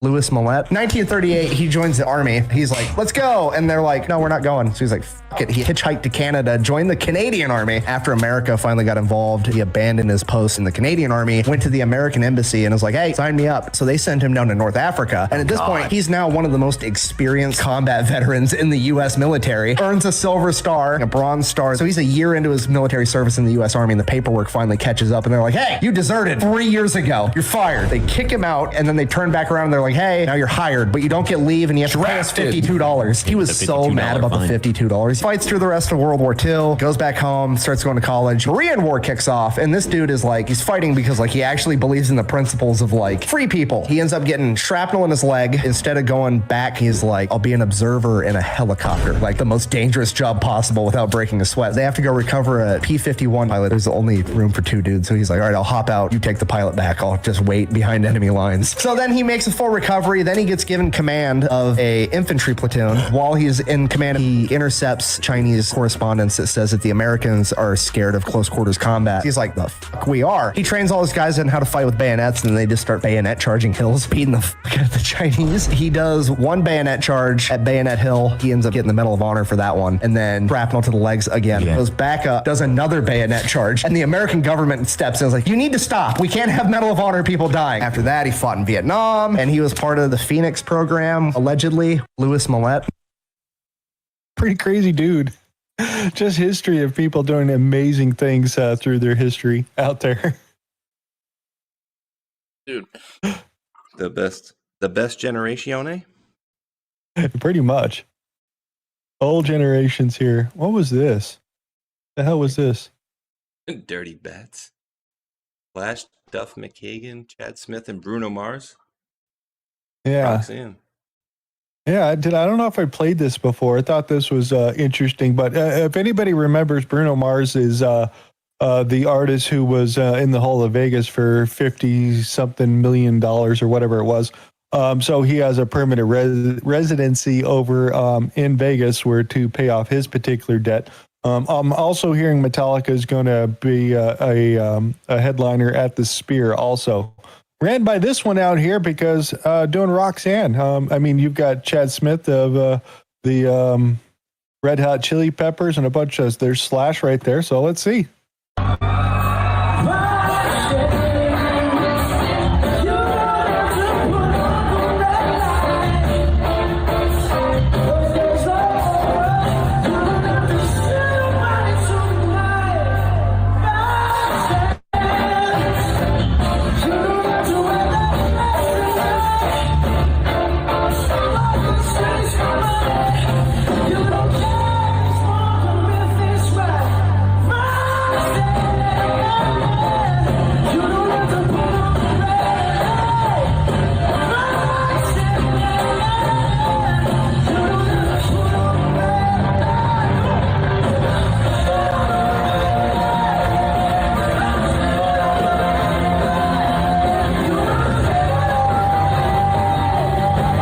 I think he sounds good. What do you think? That's Duff McKagan and stuff. That's a pretty good background band there. Yeah, as a quick little deal. Damn, this. Where'd you go? Fun. Do we know why he was in the whole $50 million from what was it? Poker? Gambling. Well, yeah, I know. Was it just, do they know what it was? But dude, how much money did this dude make in his life, and he doesn't have the money to pay that off? Nope. Me got into him pretty bad. So yeah. Gambling's an addiction, bro. Well, I got like an 8-way parlay on the game tomorrow, but it's not like a winner or loser. I literally put up $10 with like 10 different prop bets that have to go right. If I win it, it's like $1,000, but it's only $10 I bet. So it's almost like one of those things that you know you're gonna lose. So it's like, it's $10. Who cares? Did I save that clip? Oh, I gotta have it in here. Well, you're finding that. I'll be back in 20 seconds. I just gotta grab my I wanted to, let me coffee out of the microwave here. I gotta find that clip. Well, that's not it. We can get rid of that one. We already did that one.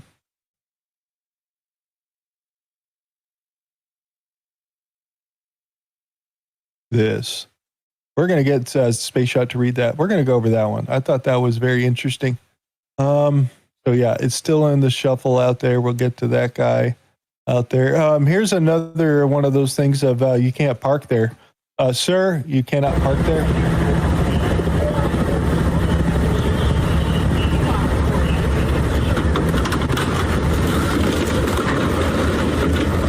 Sir, that's a no parking zone. I would like to point out in the very top of this building over here, you can see where all the brick building is now missing on the top of this building, and the brick building below here, 15 feet or so, is absolutely fine right there. And as they flip this vehicle over, you're going to see what looks like the rain gutter that was on the roof of the house stuck to the side of the vehicle. So how he got up that high, Way up here to hit this freaking building right there and then miss all this stuff is pretty damn impressive. Excuse me, sir. Can't park there. Oh, do you have, this is a question from the chat. Do you have any cat videos? I know we have a dog one, so at least one dog. I'm not sure. I am not sure. How about vintage refrigerators? This thing sitting in storage. Check out the shelving arrangement on this 50s Norge. What the hell? These are called swing and serves. It wasn't just General Electric that had swing out shelves, but this has swing out crisper as well. What makes these kind of cool is to adjust the shelves up and down. If you want to go up, you turn it this way, and then it's a ratcheting mechanism.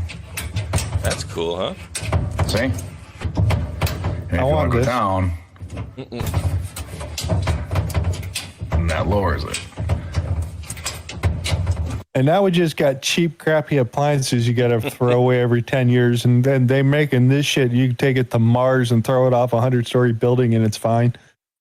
Damn. What did you say what year that was? Like, roughly? They the 50s. I mean, the bolt, yeah, you can see the hardware on that. It's heavy duty stuff. Like, and nowadays, because like you said, due to, you know, cost and stuff, they would want to make that with some like really, really thick type plastic or something, right? That's going to crack or whatever. So, yeah, it's all about. I mean, look at the plastic that's right there sticking out of the top that's keeping it there, and it still looks fine. You can see the other one down there.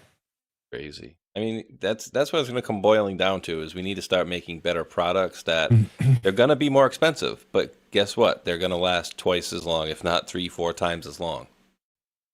Exactly. What else we got? How about a 360 no scope? How about that? You ready for that? 60 scope. Trick shot. Ready? In the spine, I came with the fellas. Ray Mac got hit in the back, it's melon. And if I throw a bullet, I bet you It's water. Poor cat, though. Meow. Oh, there's your cat video. There's your cat video. If you have pee fetishes and if you like cats, well, you just got a double dose of reality for yourself, right? Ooh, can't park there either, sir. Yeah, sir, you can't park there, sir. Sir? Yeah, you can't park there? Yeah, you can't Sir? park there either. Sir? He's tired. Yeah, let's keep going to the beginning on that one again.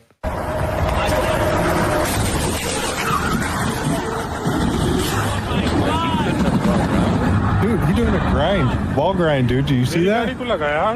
Yeah, but like, he couldn't have gone around him. A truck hit this car and the ambulance person. Oh my God. They hit the person too. Yeah, good luck with that one. They hit the person too. Jeez.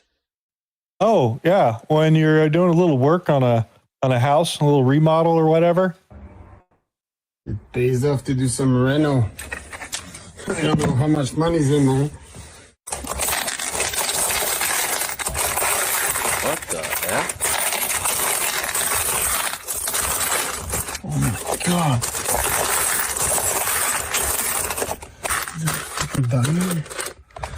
There's one just like things in the middle. What? Some foreign points.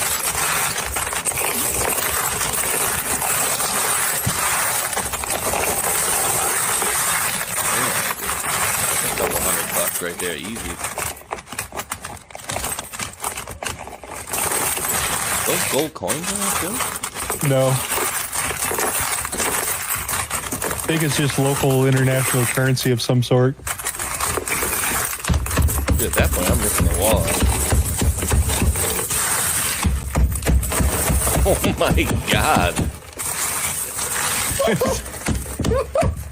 No. We're going to the casino tonight. What? Fucking dollars, money? Oh. Somebody's saying British coins. Yeah, did Greg leave already? Keep coming. What? I'm wondering what that was, the center thing No is. way. Or Canadian, could be. Like what? Oh my God. What?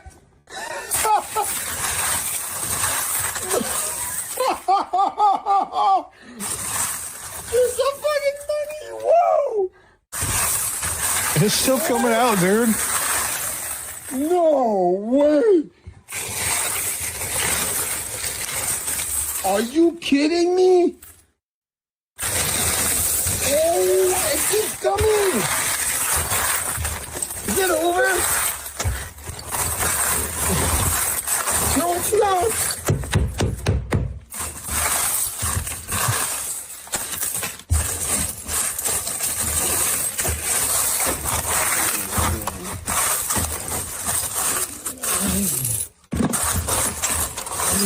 Goodness. That's the best jackpot I've ever seen. Oh, we got some bills now? Holy man. That's Canadian. That's a lot. That definitely looks. Well, actually, I don't know what UK money looks like, but I know Canadian money. They have the Queen all over it, but I guess the UK probably would as well. Back in Chat GPT, I isolated that one coin with the slug in the middle there. Looks like a zoomed in picture. US nickel or quarter. Older Canadian nickels and quarters often look very similar. So, ran by this video here, you know, when it's cold out and you just want to sit in front of the little heater with a little blanket and just relax for a little bit. Just relax. That's all you want to do.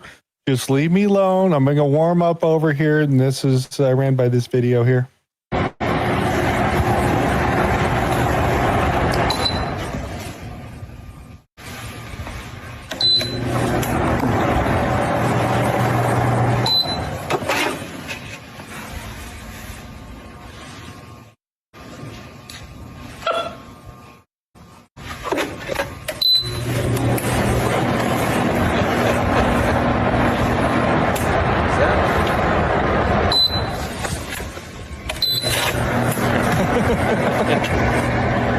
Bring down the audio, it's loud.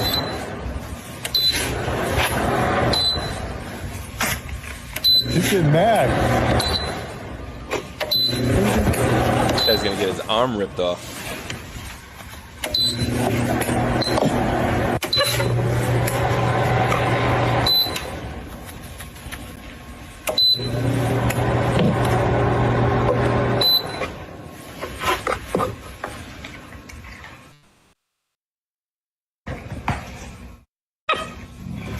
Oh man, you're mean. Was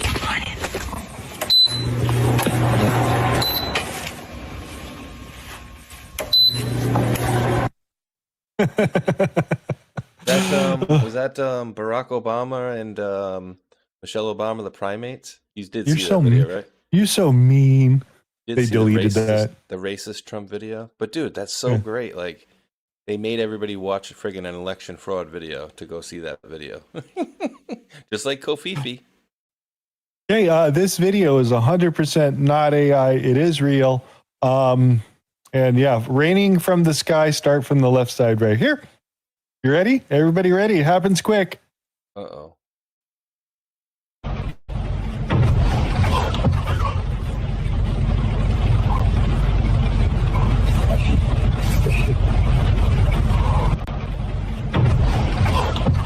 I've been seeing that.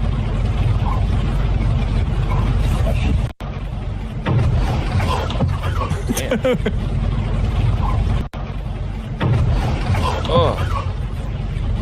These things not break their legs, dude. That's not AI? No, I had to go look and research it, and Gark looked at it. Nope, it's official, all that. And I was like, damn, holy cow.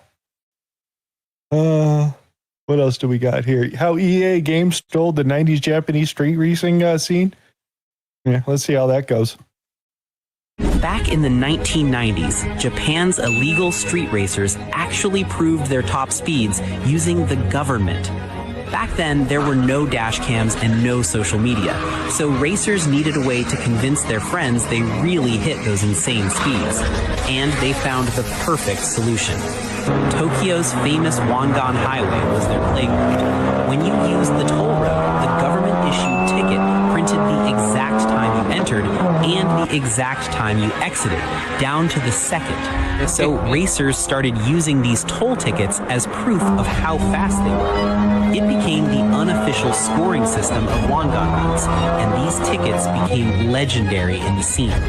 They became so iconic that EA added the same idea into Need for Speed Most Wanted years later. Back in the... That's badass, huh? Yep. Down And then, to of the course, second. Tokyo Drift was in that movie, too. Oh, what else do we got for you here? This right here. Would you like to read this for everybody here? I thought this is extremely interesting. I would love to. Someone leaked a wallet on 4chan 3 days ago. If you don't know what 4chan is, which all of us should know, it's an anonymous forum where people post without names. No registration or profiles, just anonymous posts that get deleted after a few hours. Wait, what? Is 4chan different than 8chan in that respect, where they delete auto-deleted? I don't know. Let's just keep going. Yeah, okay. All right. The thread stayed up for 19 minutes. Then moderators deleted it. I took a screenshot before it disappeared. Anoin123. $1.5 million profit in 60 days. 207 bets on Polymarket. Showed the wallet, whatever. The post had 3 sentences. Stop following Twitter. Start doing the opposite. This is my wallet. That was it. The thread got nuked. Gone forever. I spent 2 days analyzing every position. Now I understand why moderators deleted it so fast. The pattern. When CNN and every major news outlet screamed the U.S. will strike Iran by January 31st, everyone bought yes at 83 cents. This wallet bought no at 17 cents. $861,000 bet. Profit, $173,000. CNN was wrong. Anonymous person was right. When Reddit was 100% certain government shutdown would not happen on Saturday, this wallet bet $869,000 that it would. Profit, $88,000. Reddit was wrong. Anonymous person was right. When Twitter blue checkmarks guaranteed Israel would strike Iran, this wallet bet $370,000 on no. Profit, $73,000. Twitter was wrong. Anonymous person was right. 207 bets, 182 wins, 87.9% accuracy. Not by knowing the future, but by betting against what everyone knows for sure. Currently holding $4.1 million in open positions, every single one against mainstream opinion. Biggest single win, $173,000 bet betting no while thousands bought yes. Average bet size, $200,000 plus. That's not gambling, that's conviction. Why the thread got deleted. 4chan moderators remove posts when they think information is too good. When real money-making strategies leak, they kill the thread fast. Keep the alpha for themselves. This person posted their entire wallet publicly, showed exactly what they were betting, showed the results. 19 minutes later, deleted. But the wallet is still there, still trading, still winning. The profit curve doesn't jump around like a gambler. It climbs steadily like someone who reads government documents while everyone else reads tweets about government documents. It says, this strategy is stupidly simple. Wait for everyone to agree on something. Wait for confidence to hit 80 to 90%. Bet the opposite side, heavy. Most people lose because following the crowd feels safe. Everyone agrees. Must be right. This wallet makes money because everyone agrees. Crowd consensus equals wrong pricing. Someone on 4chan figured out that when 10,000 people are certain about something, they'll probably be looking at the same headlines and making the same mistake. Thread deleted, information gone. But I saved the wallet address. What do we got here? Save the wallet address. $1.5 million in 60 days is $25,000 per day. That's more than most people's yearly salary. The person who posted this on 4chan, still anonymous, no name, no face, no social media. Just a wallet that bets against everything you read on Twitter and wins 87.9% of the time. Maybe the real information isn't on Twitter with 100,000 likes. Maybe it's in anonymous forums that get deleted in 19 minutes. That's crazy. That's the wallet position right there, and how much profit the gentleman is making from his investment. He's showing the biggest win and positions he still holds over here, and them just monitoring all the little bets and everything that he's betting on and going through and making up. So just find it really interesting that somebody was able to put that together.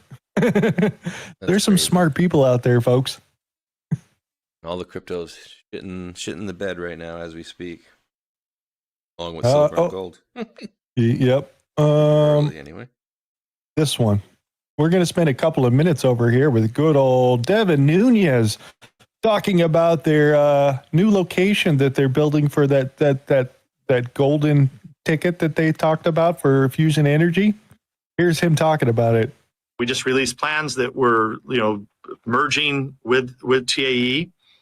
We're looking for a site. We put out the site criteria this week that the first reactor, the commercial reactor, will be about 50 megawatt.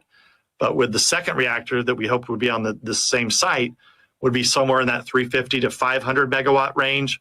What does this mean to the common viewer out there that's watching this?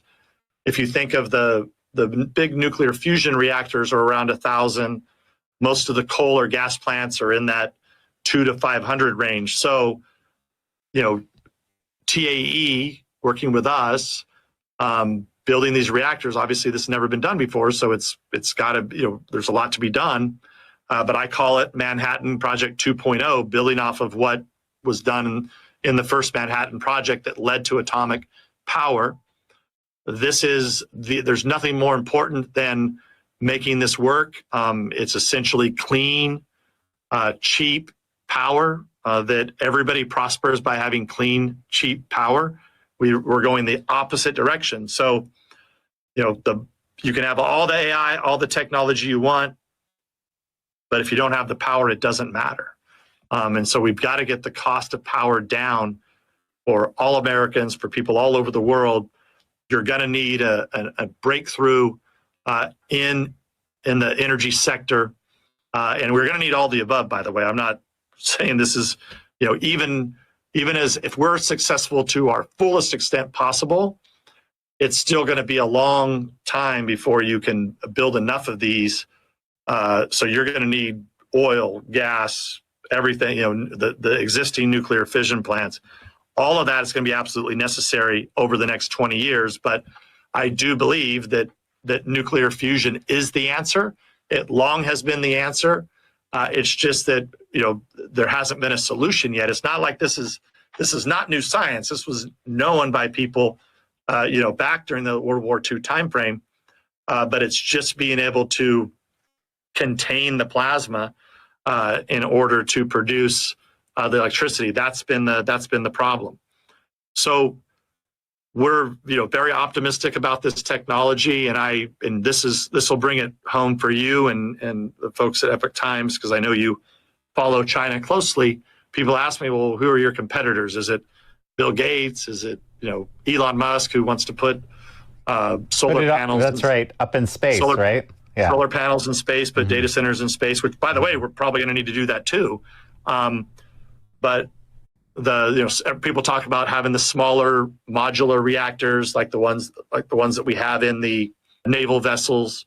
All of that is going to be necessary, but the true breakthrough would be, having these 350 to 500 megawatt plants. So who's the competition? The only competition in my mind for this company, for our future company, is China. That's it. The Chinese have put untold billions into this, and they know that it's now going to be possible to create, to have a nuclear fusion reactor that works. And that's what we're up against. We're really racing against the clock, against China. So they're using a thorium reactor, and that's the direction they're going. This particular group over here with Devin Nunez is doing a borax style reactor that doesn't require the high pressure magnets, the neodymium, I think is how you say it, those types, that takes that amount of power to run. They've used a lot simpler deal. So borax, you can freaking find it here in California. It's non-toxic, it's not radioactive, and those types of things. And it's really the gold standard they're coming out with. Boron. Right? Yes. It's not as hot as the one that they just lit off in France and supposedly got a little positive power out of it, but it only ran for a little bit. Boron. Sorry, Tweedle.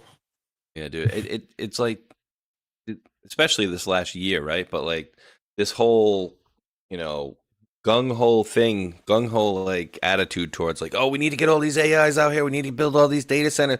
How about you just chill out with the AI? It can wait a little bit and build the friggin' data centers so people in the United States and around the world don't have to pay extra for their electricity. How about you guys do your own stuff? And I think Trump said that, right? Like these people are going to need to, get your own water and get your own electricity sources or your own power sources and things like that. So they need to basically, take their own electricity so we're not taking from us. Oh, yeah, exactly. Did you happen to see the opening? This is just par for the course too. Did you happen to see? I'll give you one guess. Okay. They had an opera singer sang the opening to the Winter Olympics. You want to take a wild guess as to what song was sang? No, who?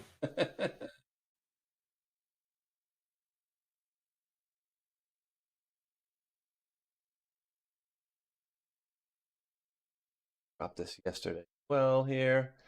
All right, and this is just maybe a little snippet of this one, as I know. Here we go. I'll drop it in the bottom. Come on, dude. What are we showing? Should have guessed this. I gave you a hint. I even said opera singer. I have no idea. How dare you? Oh, all right.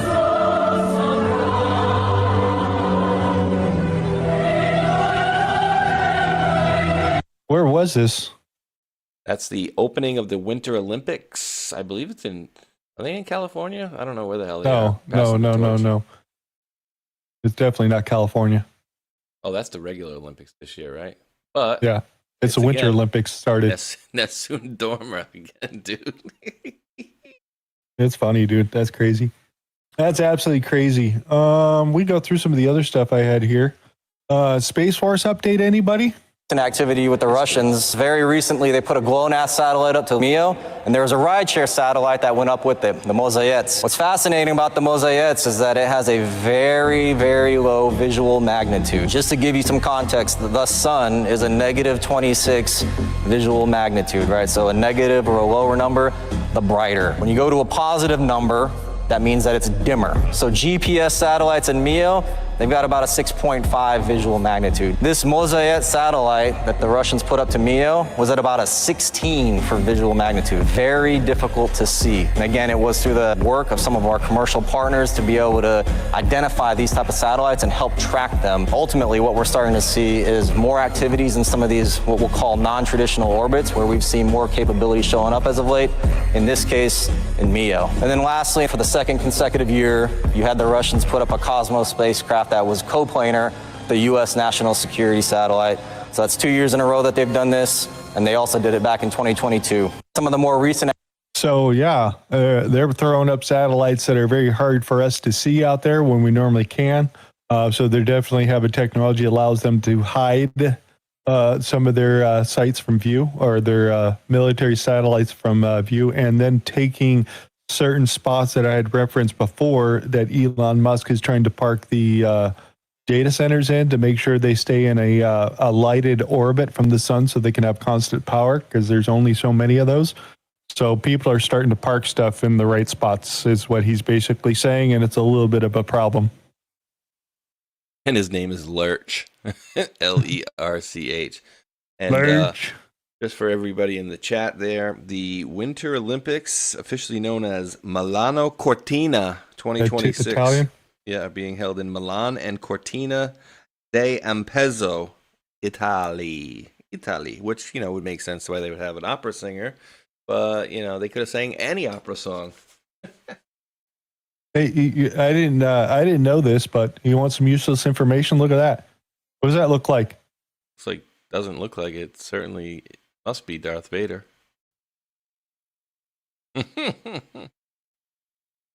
Here, read that. Darth Vader was carved into this old church in Washington because of a 13-year-old boy. Oh, no.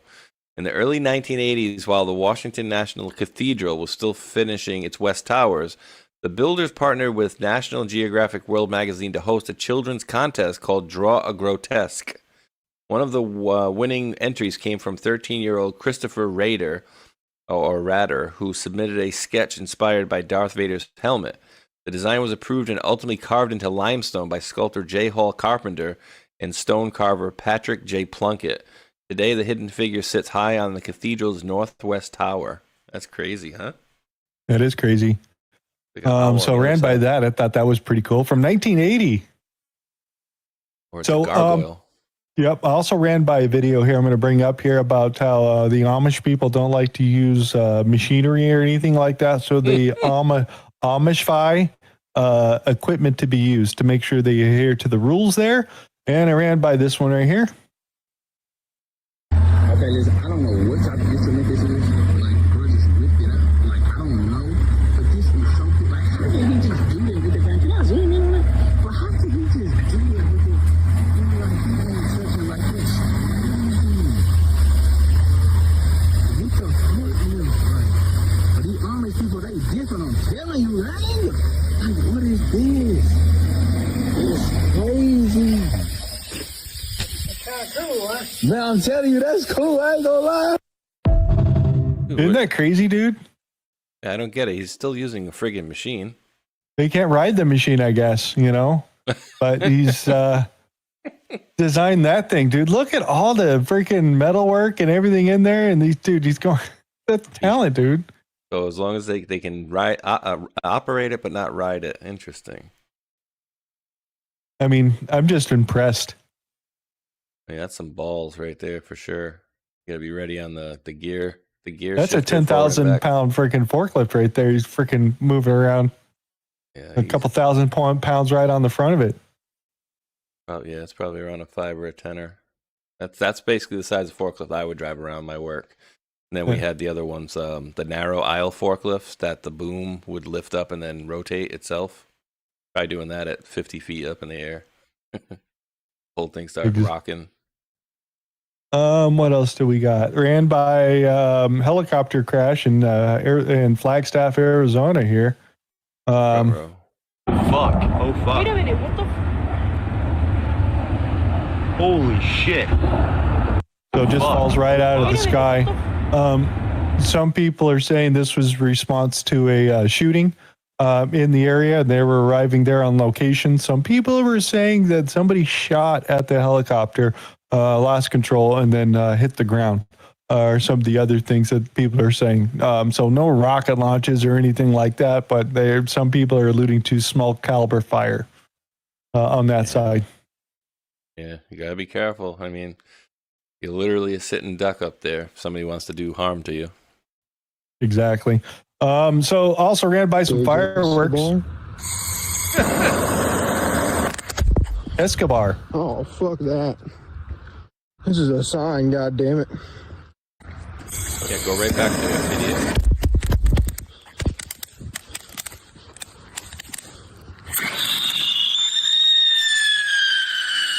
Uh-oh. What the hell?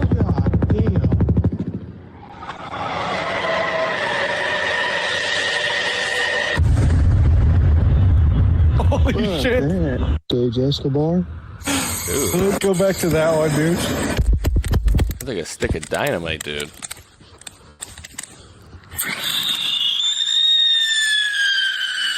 Like, is it a dud or what? It's Yeah, like, no, that's impressive. engine's priming you. Like a 2-stage. Fuck that. You have the alarms going off in the background. I like his response. Fuck that. Yeah, that's too much power, dude. That's too much. That's like a stick of dynamite, dude. Like, oh my goodness. And dude, I'm you know, we don't get to play with that stuff anymore. Let me ask you this: when you were, I want to say, I think we were probably 13, 14, 15, maybe 16 when we stopped being able to get them. But we used to get M80s, pineapples all the time. Pineapple, as far as I remember, was like a quarter stick of a dynamite, right? And the M80 was like an 1/8 stick.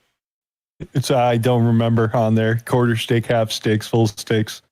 But you used to get them, right? Like, you know. Yeah, I remember playing with them. Yeah.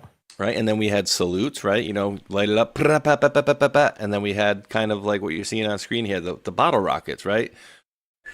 And then, bottle rocket with report, woo, and then it blows up, and then they stopped doing any of that, dude. We couldn't even do M80s, pineapples. Obviously, those were, you know, heavy explosives, but then friggin' bottle rockets and salutes. It's like, come on, dude, we can't even have that stuff anymore. That's why we can't have nice things. Can't have nice things. What else do we have for you? We did that. How about a guitar with magnets? I built a guitar where the strings float in the air thanks to these extremely powerful magnets. Let's try it out. I can't believe I'm doing this. Ah! Oh. Okay, it works. So if I just push on the side of the magnet, we're bending the notes. But if I instead push the magnet towards me, we push the strings closer to the pickup and we're controlling the volume. Let's try to actually play something here. Okay, I will just go for it. I will not be a coward. Wow. Listen to these bends.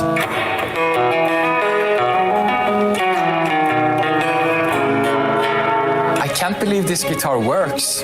This is crazy. Oh. Okay.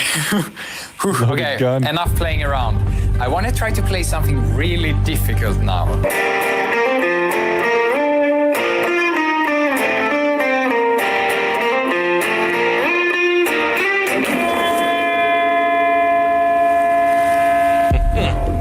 It's like a loaded gun. Stay magnet. Okay, I think that's it for today. Whoa! Yeah, definitely. I built a... Dangerous music. Dude. It's bananas. You ever see like some of these people, they build weird things like that? But that is a really cool idea. I mean, to even think of that, like, that's wild. And then to get it to kind of set there without, you know, losing its... smashing your fingers? Well, that, and then like losing its... Like, because it's being pulled down by the magnets, but also like the idea that it didn't float upward off of like the riff, you know what I mean? Like off the notes, like the whole thing didn't come up or fall down the other way. So that's bananas. But dude, you ever seen the other ones where people like make like rimless like bikes and stuff like that they drive around? It's crazy. Yeah, I've seen that one. Bananas. Way cooler than a rotor. What was this? So that goes in. Oh yeah, look at this. Grabs the sheet and pulls those off the pallet onto the forks. Dude, I am in awe of this thing right now. This is the coolest system ever. Forget Hulk 2.0. Blows me out of the water. See, yes. Yeah. It's all lined up. Like slides them out, yeah.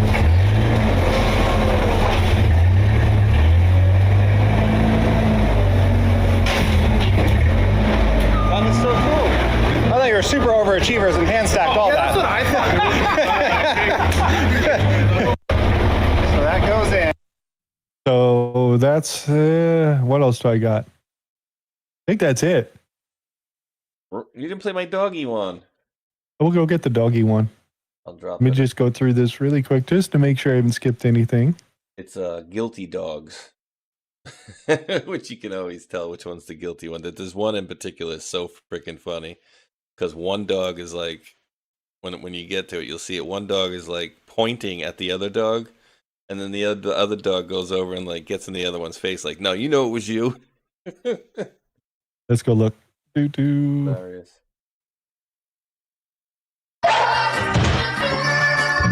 Hole in the wall.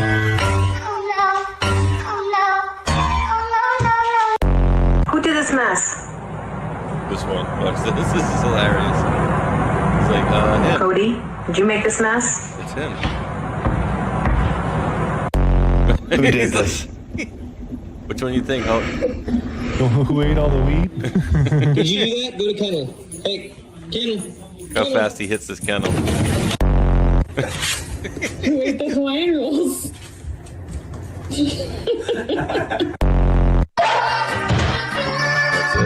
Just a quick one. How about this? It's so funny.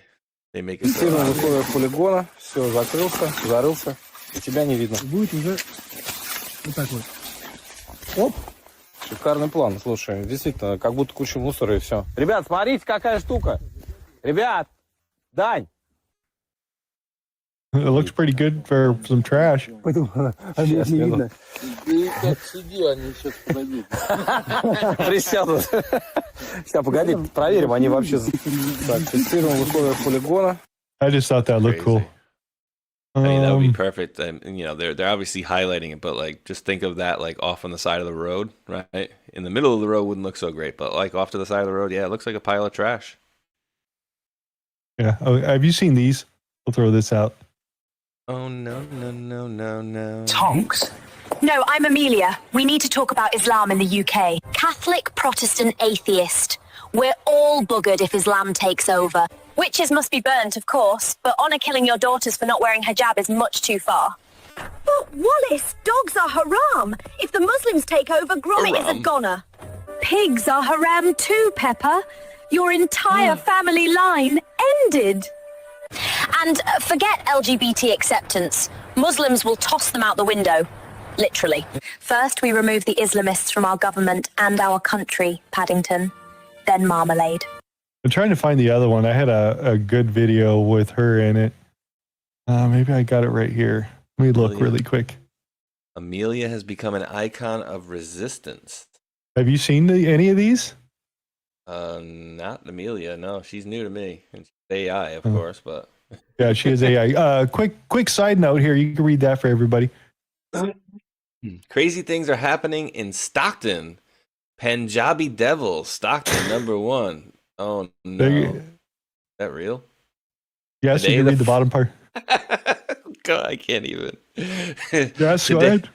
Today, the founder of the Punjabi Devils Motorcycle Club, a Stockton-based outlaw motorcycle gang associated with the Hells Angels, pled guilty to unlawfully dealing firearms and possessing a machine gun following a multi-agency investigation. Oh my word.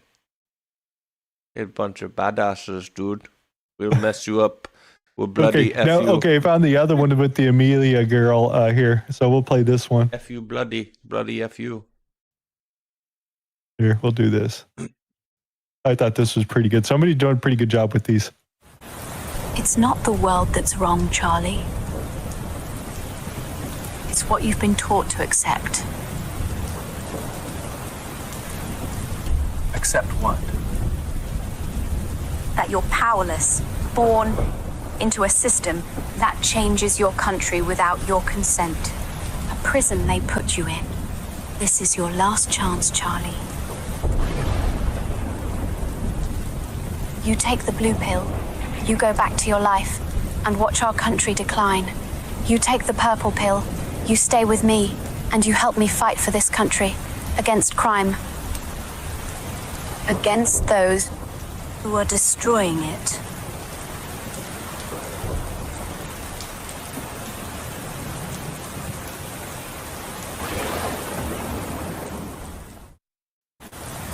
So those have been going viral all over the internet. I don't know if some of you guys had seen some of those. It's like their version of our army nurse, the 50s. Yeah, it's supposed to be Mary Earhart all tied in together. So those are pretty cool. I've seen a few of those floating around. I wanted to share those with you. I think that's about all I got, to be honest with you. Programming notes. I think we did talk about the dude from Benghazi coming back. That was just, I didn't catch that one coming on the bingo card, to be honest with you.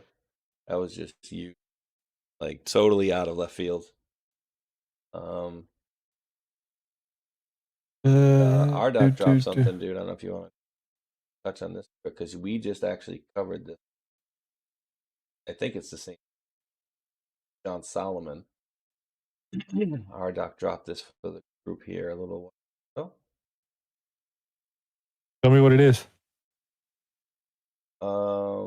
It says, and I shall read it. It says China bombshell.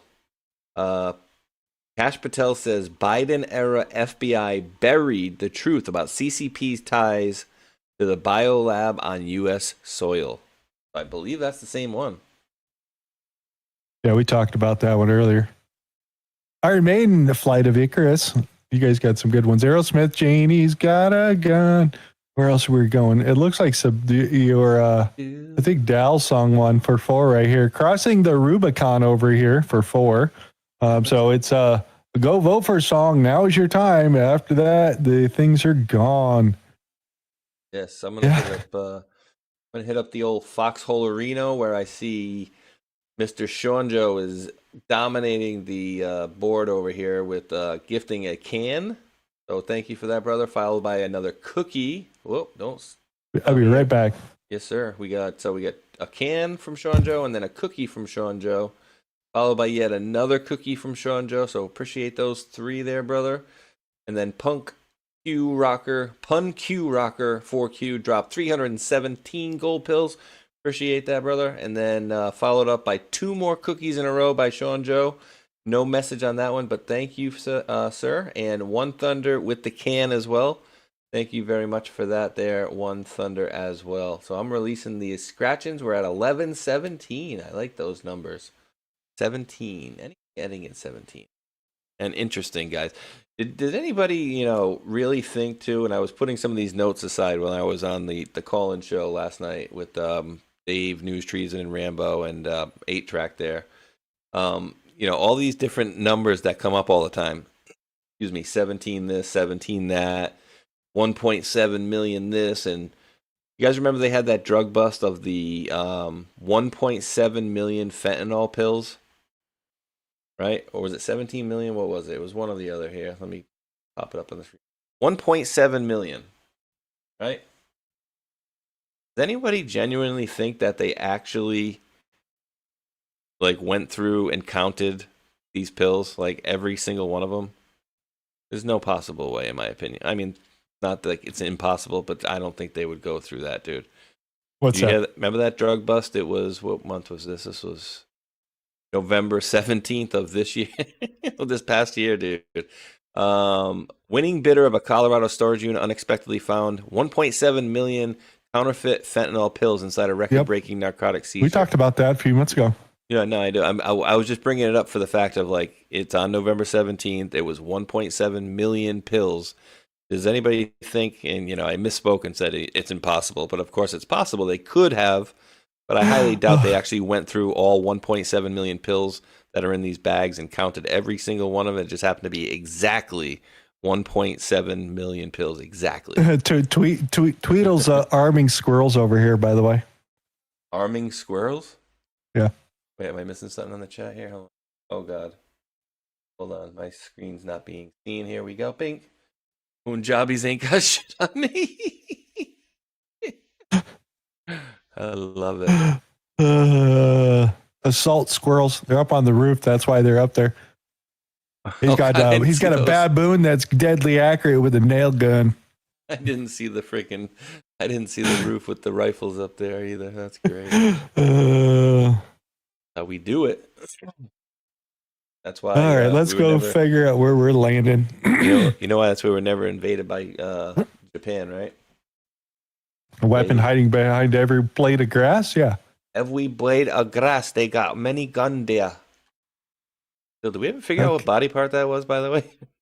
No. Not officially. I think it's spine neck or something. Yeah, neck or spine. What is that? Are we seeing doubles here? Benoit balls here? What is that? I don't know, but those are spine stabilizers for at least 4 vertebrae. I just don't know exactly where it is.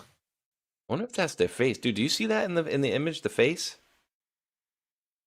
Go to it's the not left. A face. I don't know. Do you see what I'm saying? If you go directly to the left, it looks like a mouth, and then for me, eyes, I can see the eyes. It could be the back of the neck and be face down, but we don't know. All right, let's go to video. Get this stuff all set up and ready to go here as we get out here, because we can waste bunches of time here. And Dal, your stupid song one. I mean, your great song one. For these Roman elites out here, they're going to sing the song in front of us. Rude. Roman elites. Oh, you guys are funny. We appreciate you guys coming out. Make sure you leave a comment in the bottom of the video, hit the thumbs up button, and comments in the show afterwards would be greatly appreciated. And then out on Twitter, if you can get involved out there on the social media, that'd be greatly appreciated. Hearts and retweets, all that, that'd be greatly appreciated. Yes, sir. And Dal's going to pay you $1 for every heart and like that you put out there. You're going to personally come by and drop off $1 for you. Absolutely. And thank you to Big Hair Tsunami, Saint Cosmic Dildo, and Dragonfly Dog 2 are the top 3 contributors over there on the D Lives. Can I drop in anything here? Let me drop in 4 diamonds today. Can I? Yes, I can. All right, guys. Thank you for that over there. Distributing those rewards, and they're coming at you in 29, 28, and counting. And the pills have been released on the old Foxhole Hulk. The only thing I have to do left is to thank the mods for helping out myself, you, and many others out there. We do appreciate your help, of course. Other than that, do you have any more thank yous, Hulk? Because I do have one more thank you. I just got to take a half a second good to pull it up. Thank you to Colloidal Christina, had sent off 3 iced coffees. Says, been an ill bunny recently. Glad to join you live Saturday. Much love. So I hope you're feeling better, and I do appreciate that, Colloidal Christina. Thank you very mucho. Yeah, Hulkanator, anything else on your end, sir? Nope, that's it, guys. Much love. You be good humans. Like Spaceshot always says, what? We do appreciate each and every last one of you wonderful world patriots out there for tuning in. And until that next one, which tomorrow again will be me, 1 p.m., I'll have Matrix Codebreaker on again. And so we do appreciate each and every last one of you guys for tuning in. And until that next one, thumbs up, like, and subscribe. Peace. Much love. Be good humans.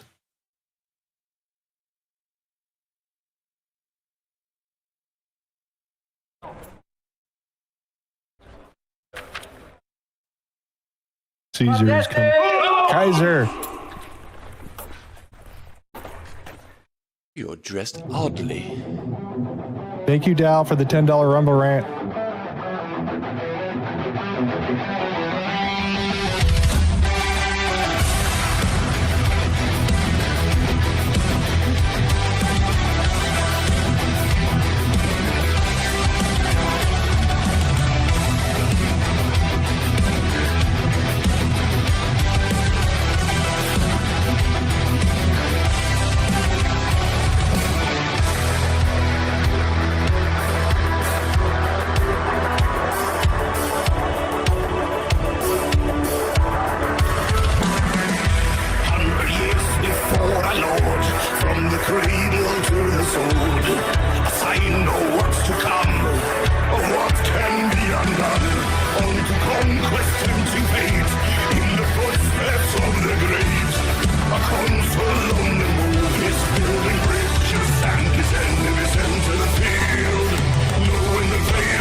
Actually, guys, I wanted to thank, come on for a second and thank Yo. G. Westbury for gifting the subscription over the channel. Thank you for that, G. Westbury. And if anybody noticed, that lead singer kind of looked like the bad guy from Weird Science back in the day.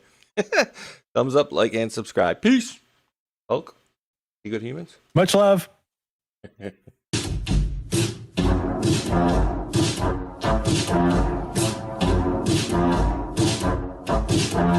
Hello, guys. Something special is happening in here. That's right. It's brackets and jackets. Bringing it back for brackets and jackets. Special Epstein Island edition. That's right, folks. Epstein, Jeffrey Epstein, the man with the island, which is suspiciously close to Haiti. That's right. You see, this man, Jeffrey Epstein, is funding lots of people. He's funding lots of people on the street to make sure his shit doesn't get out. That's right. They want the record sealed. And they're paying a lot of people. Epstein's paying a lot of people. Oh, boy. For one, he's got a whole Mossad media matrix in America. And I would bet you anything that Alex Jones is one of them. Prove me wrong. That's right. Cappy's in the portal. Cappy's in the portal. Cappy's in the building with songs about Epstein. It's Breakfast Jackets Epstein edition. Guys, I had some epiphanies today. I had some real big epiphanies about some guys.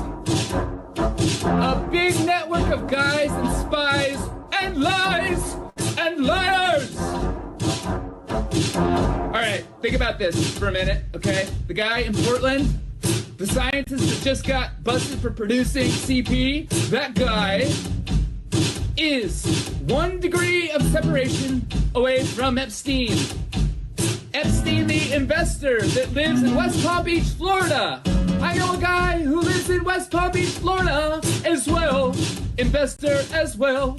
Also involved as well. And all is not well with these guys. The Florida boys, the Glow boys, the Scott Israels of the world. You see, Epstein is Hillary Clinton. And Epstein is Haiti. And Epstein is a big network of media assets. By the way, did you know that Steve Bannon was going to that guy for money? Also, Epstein is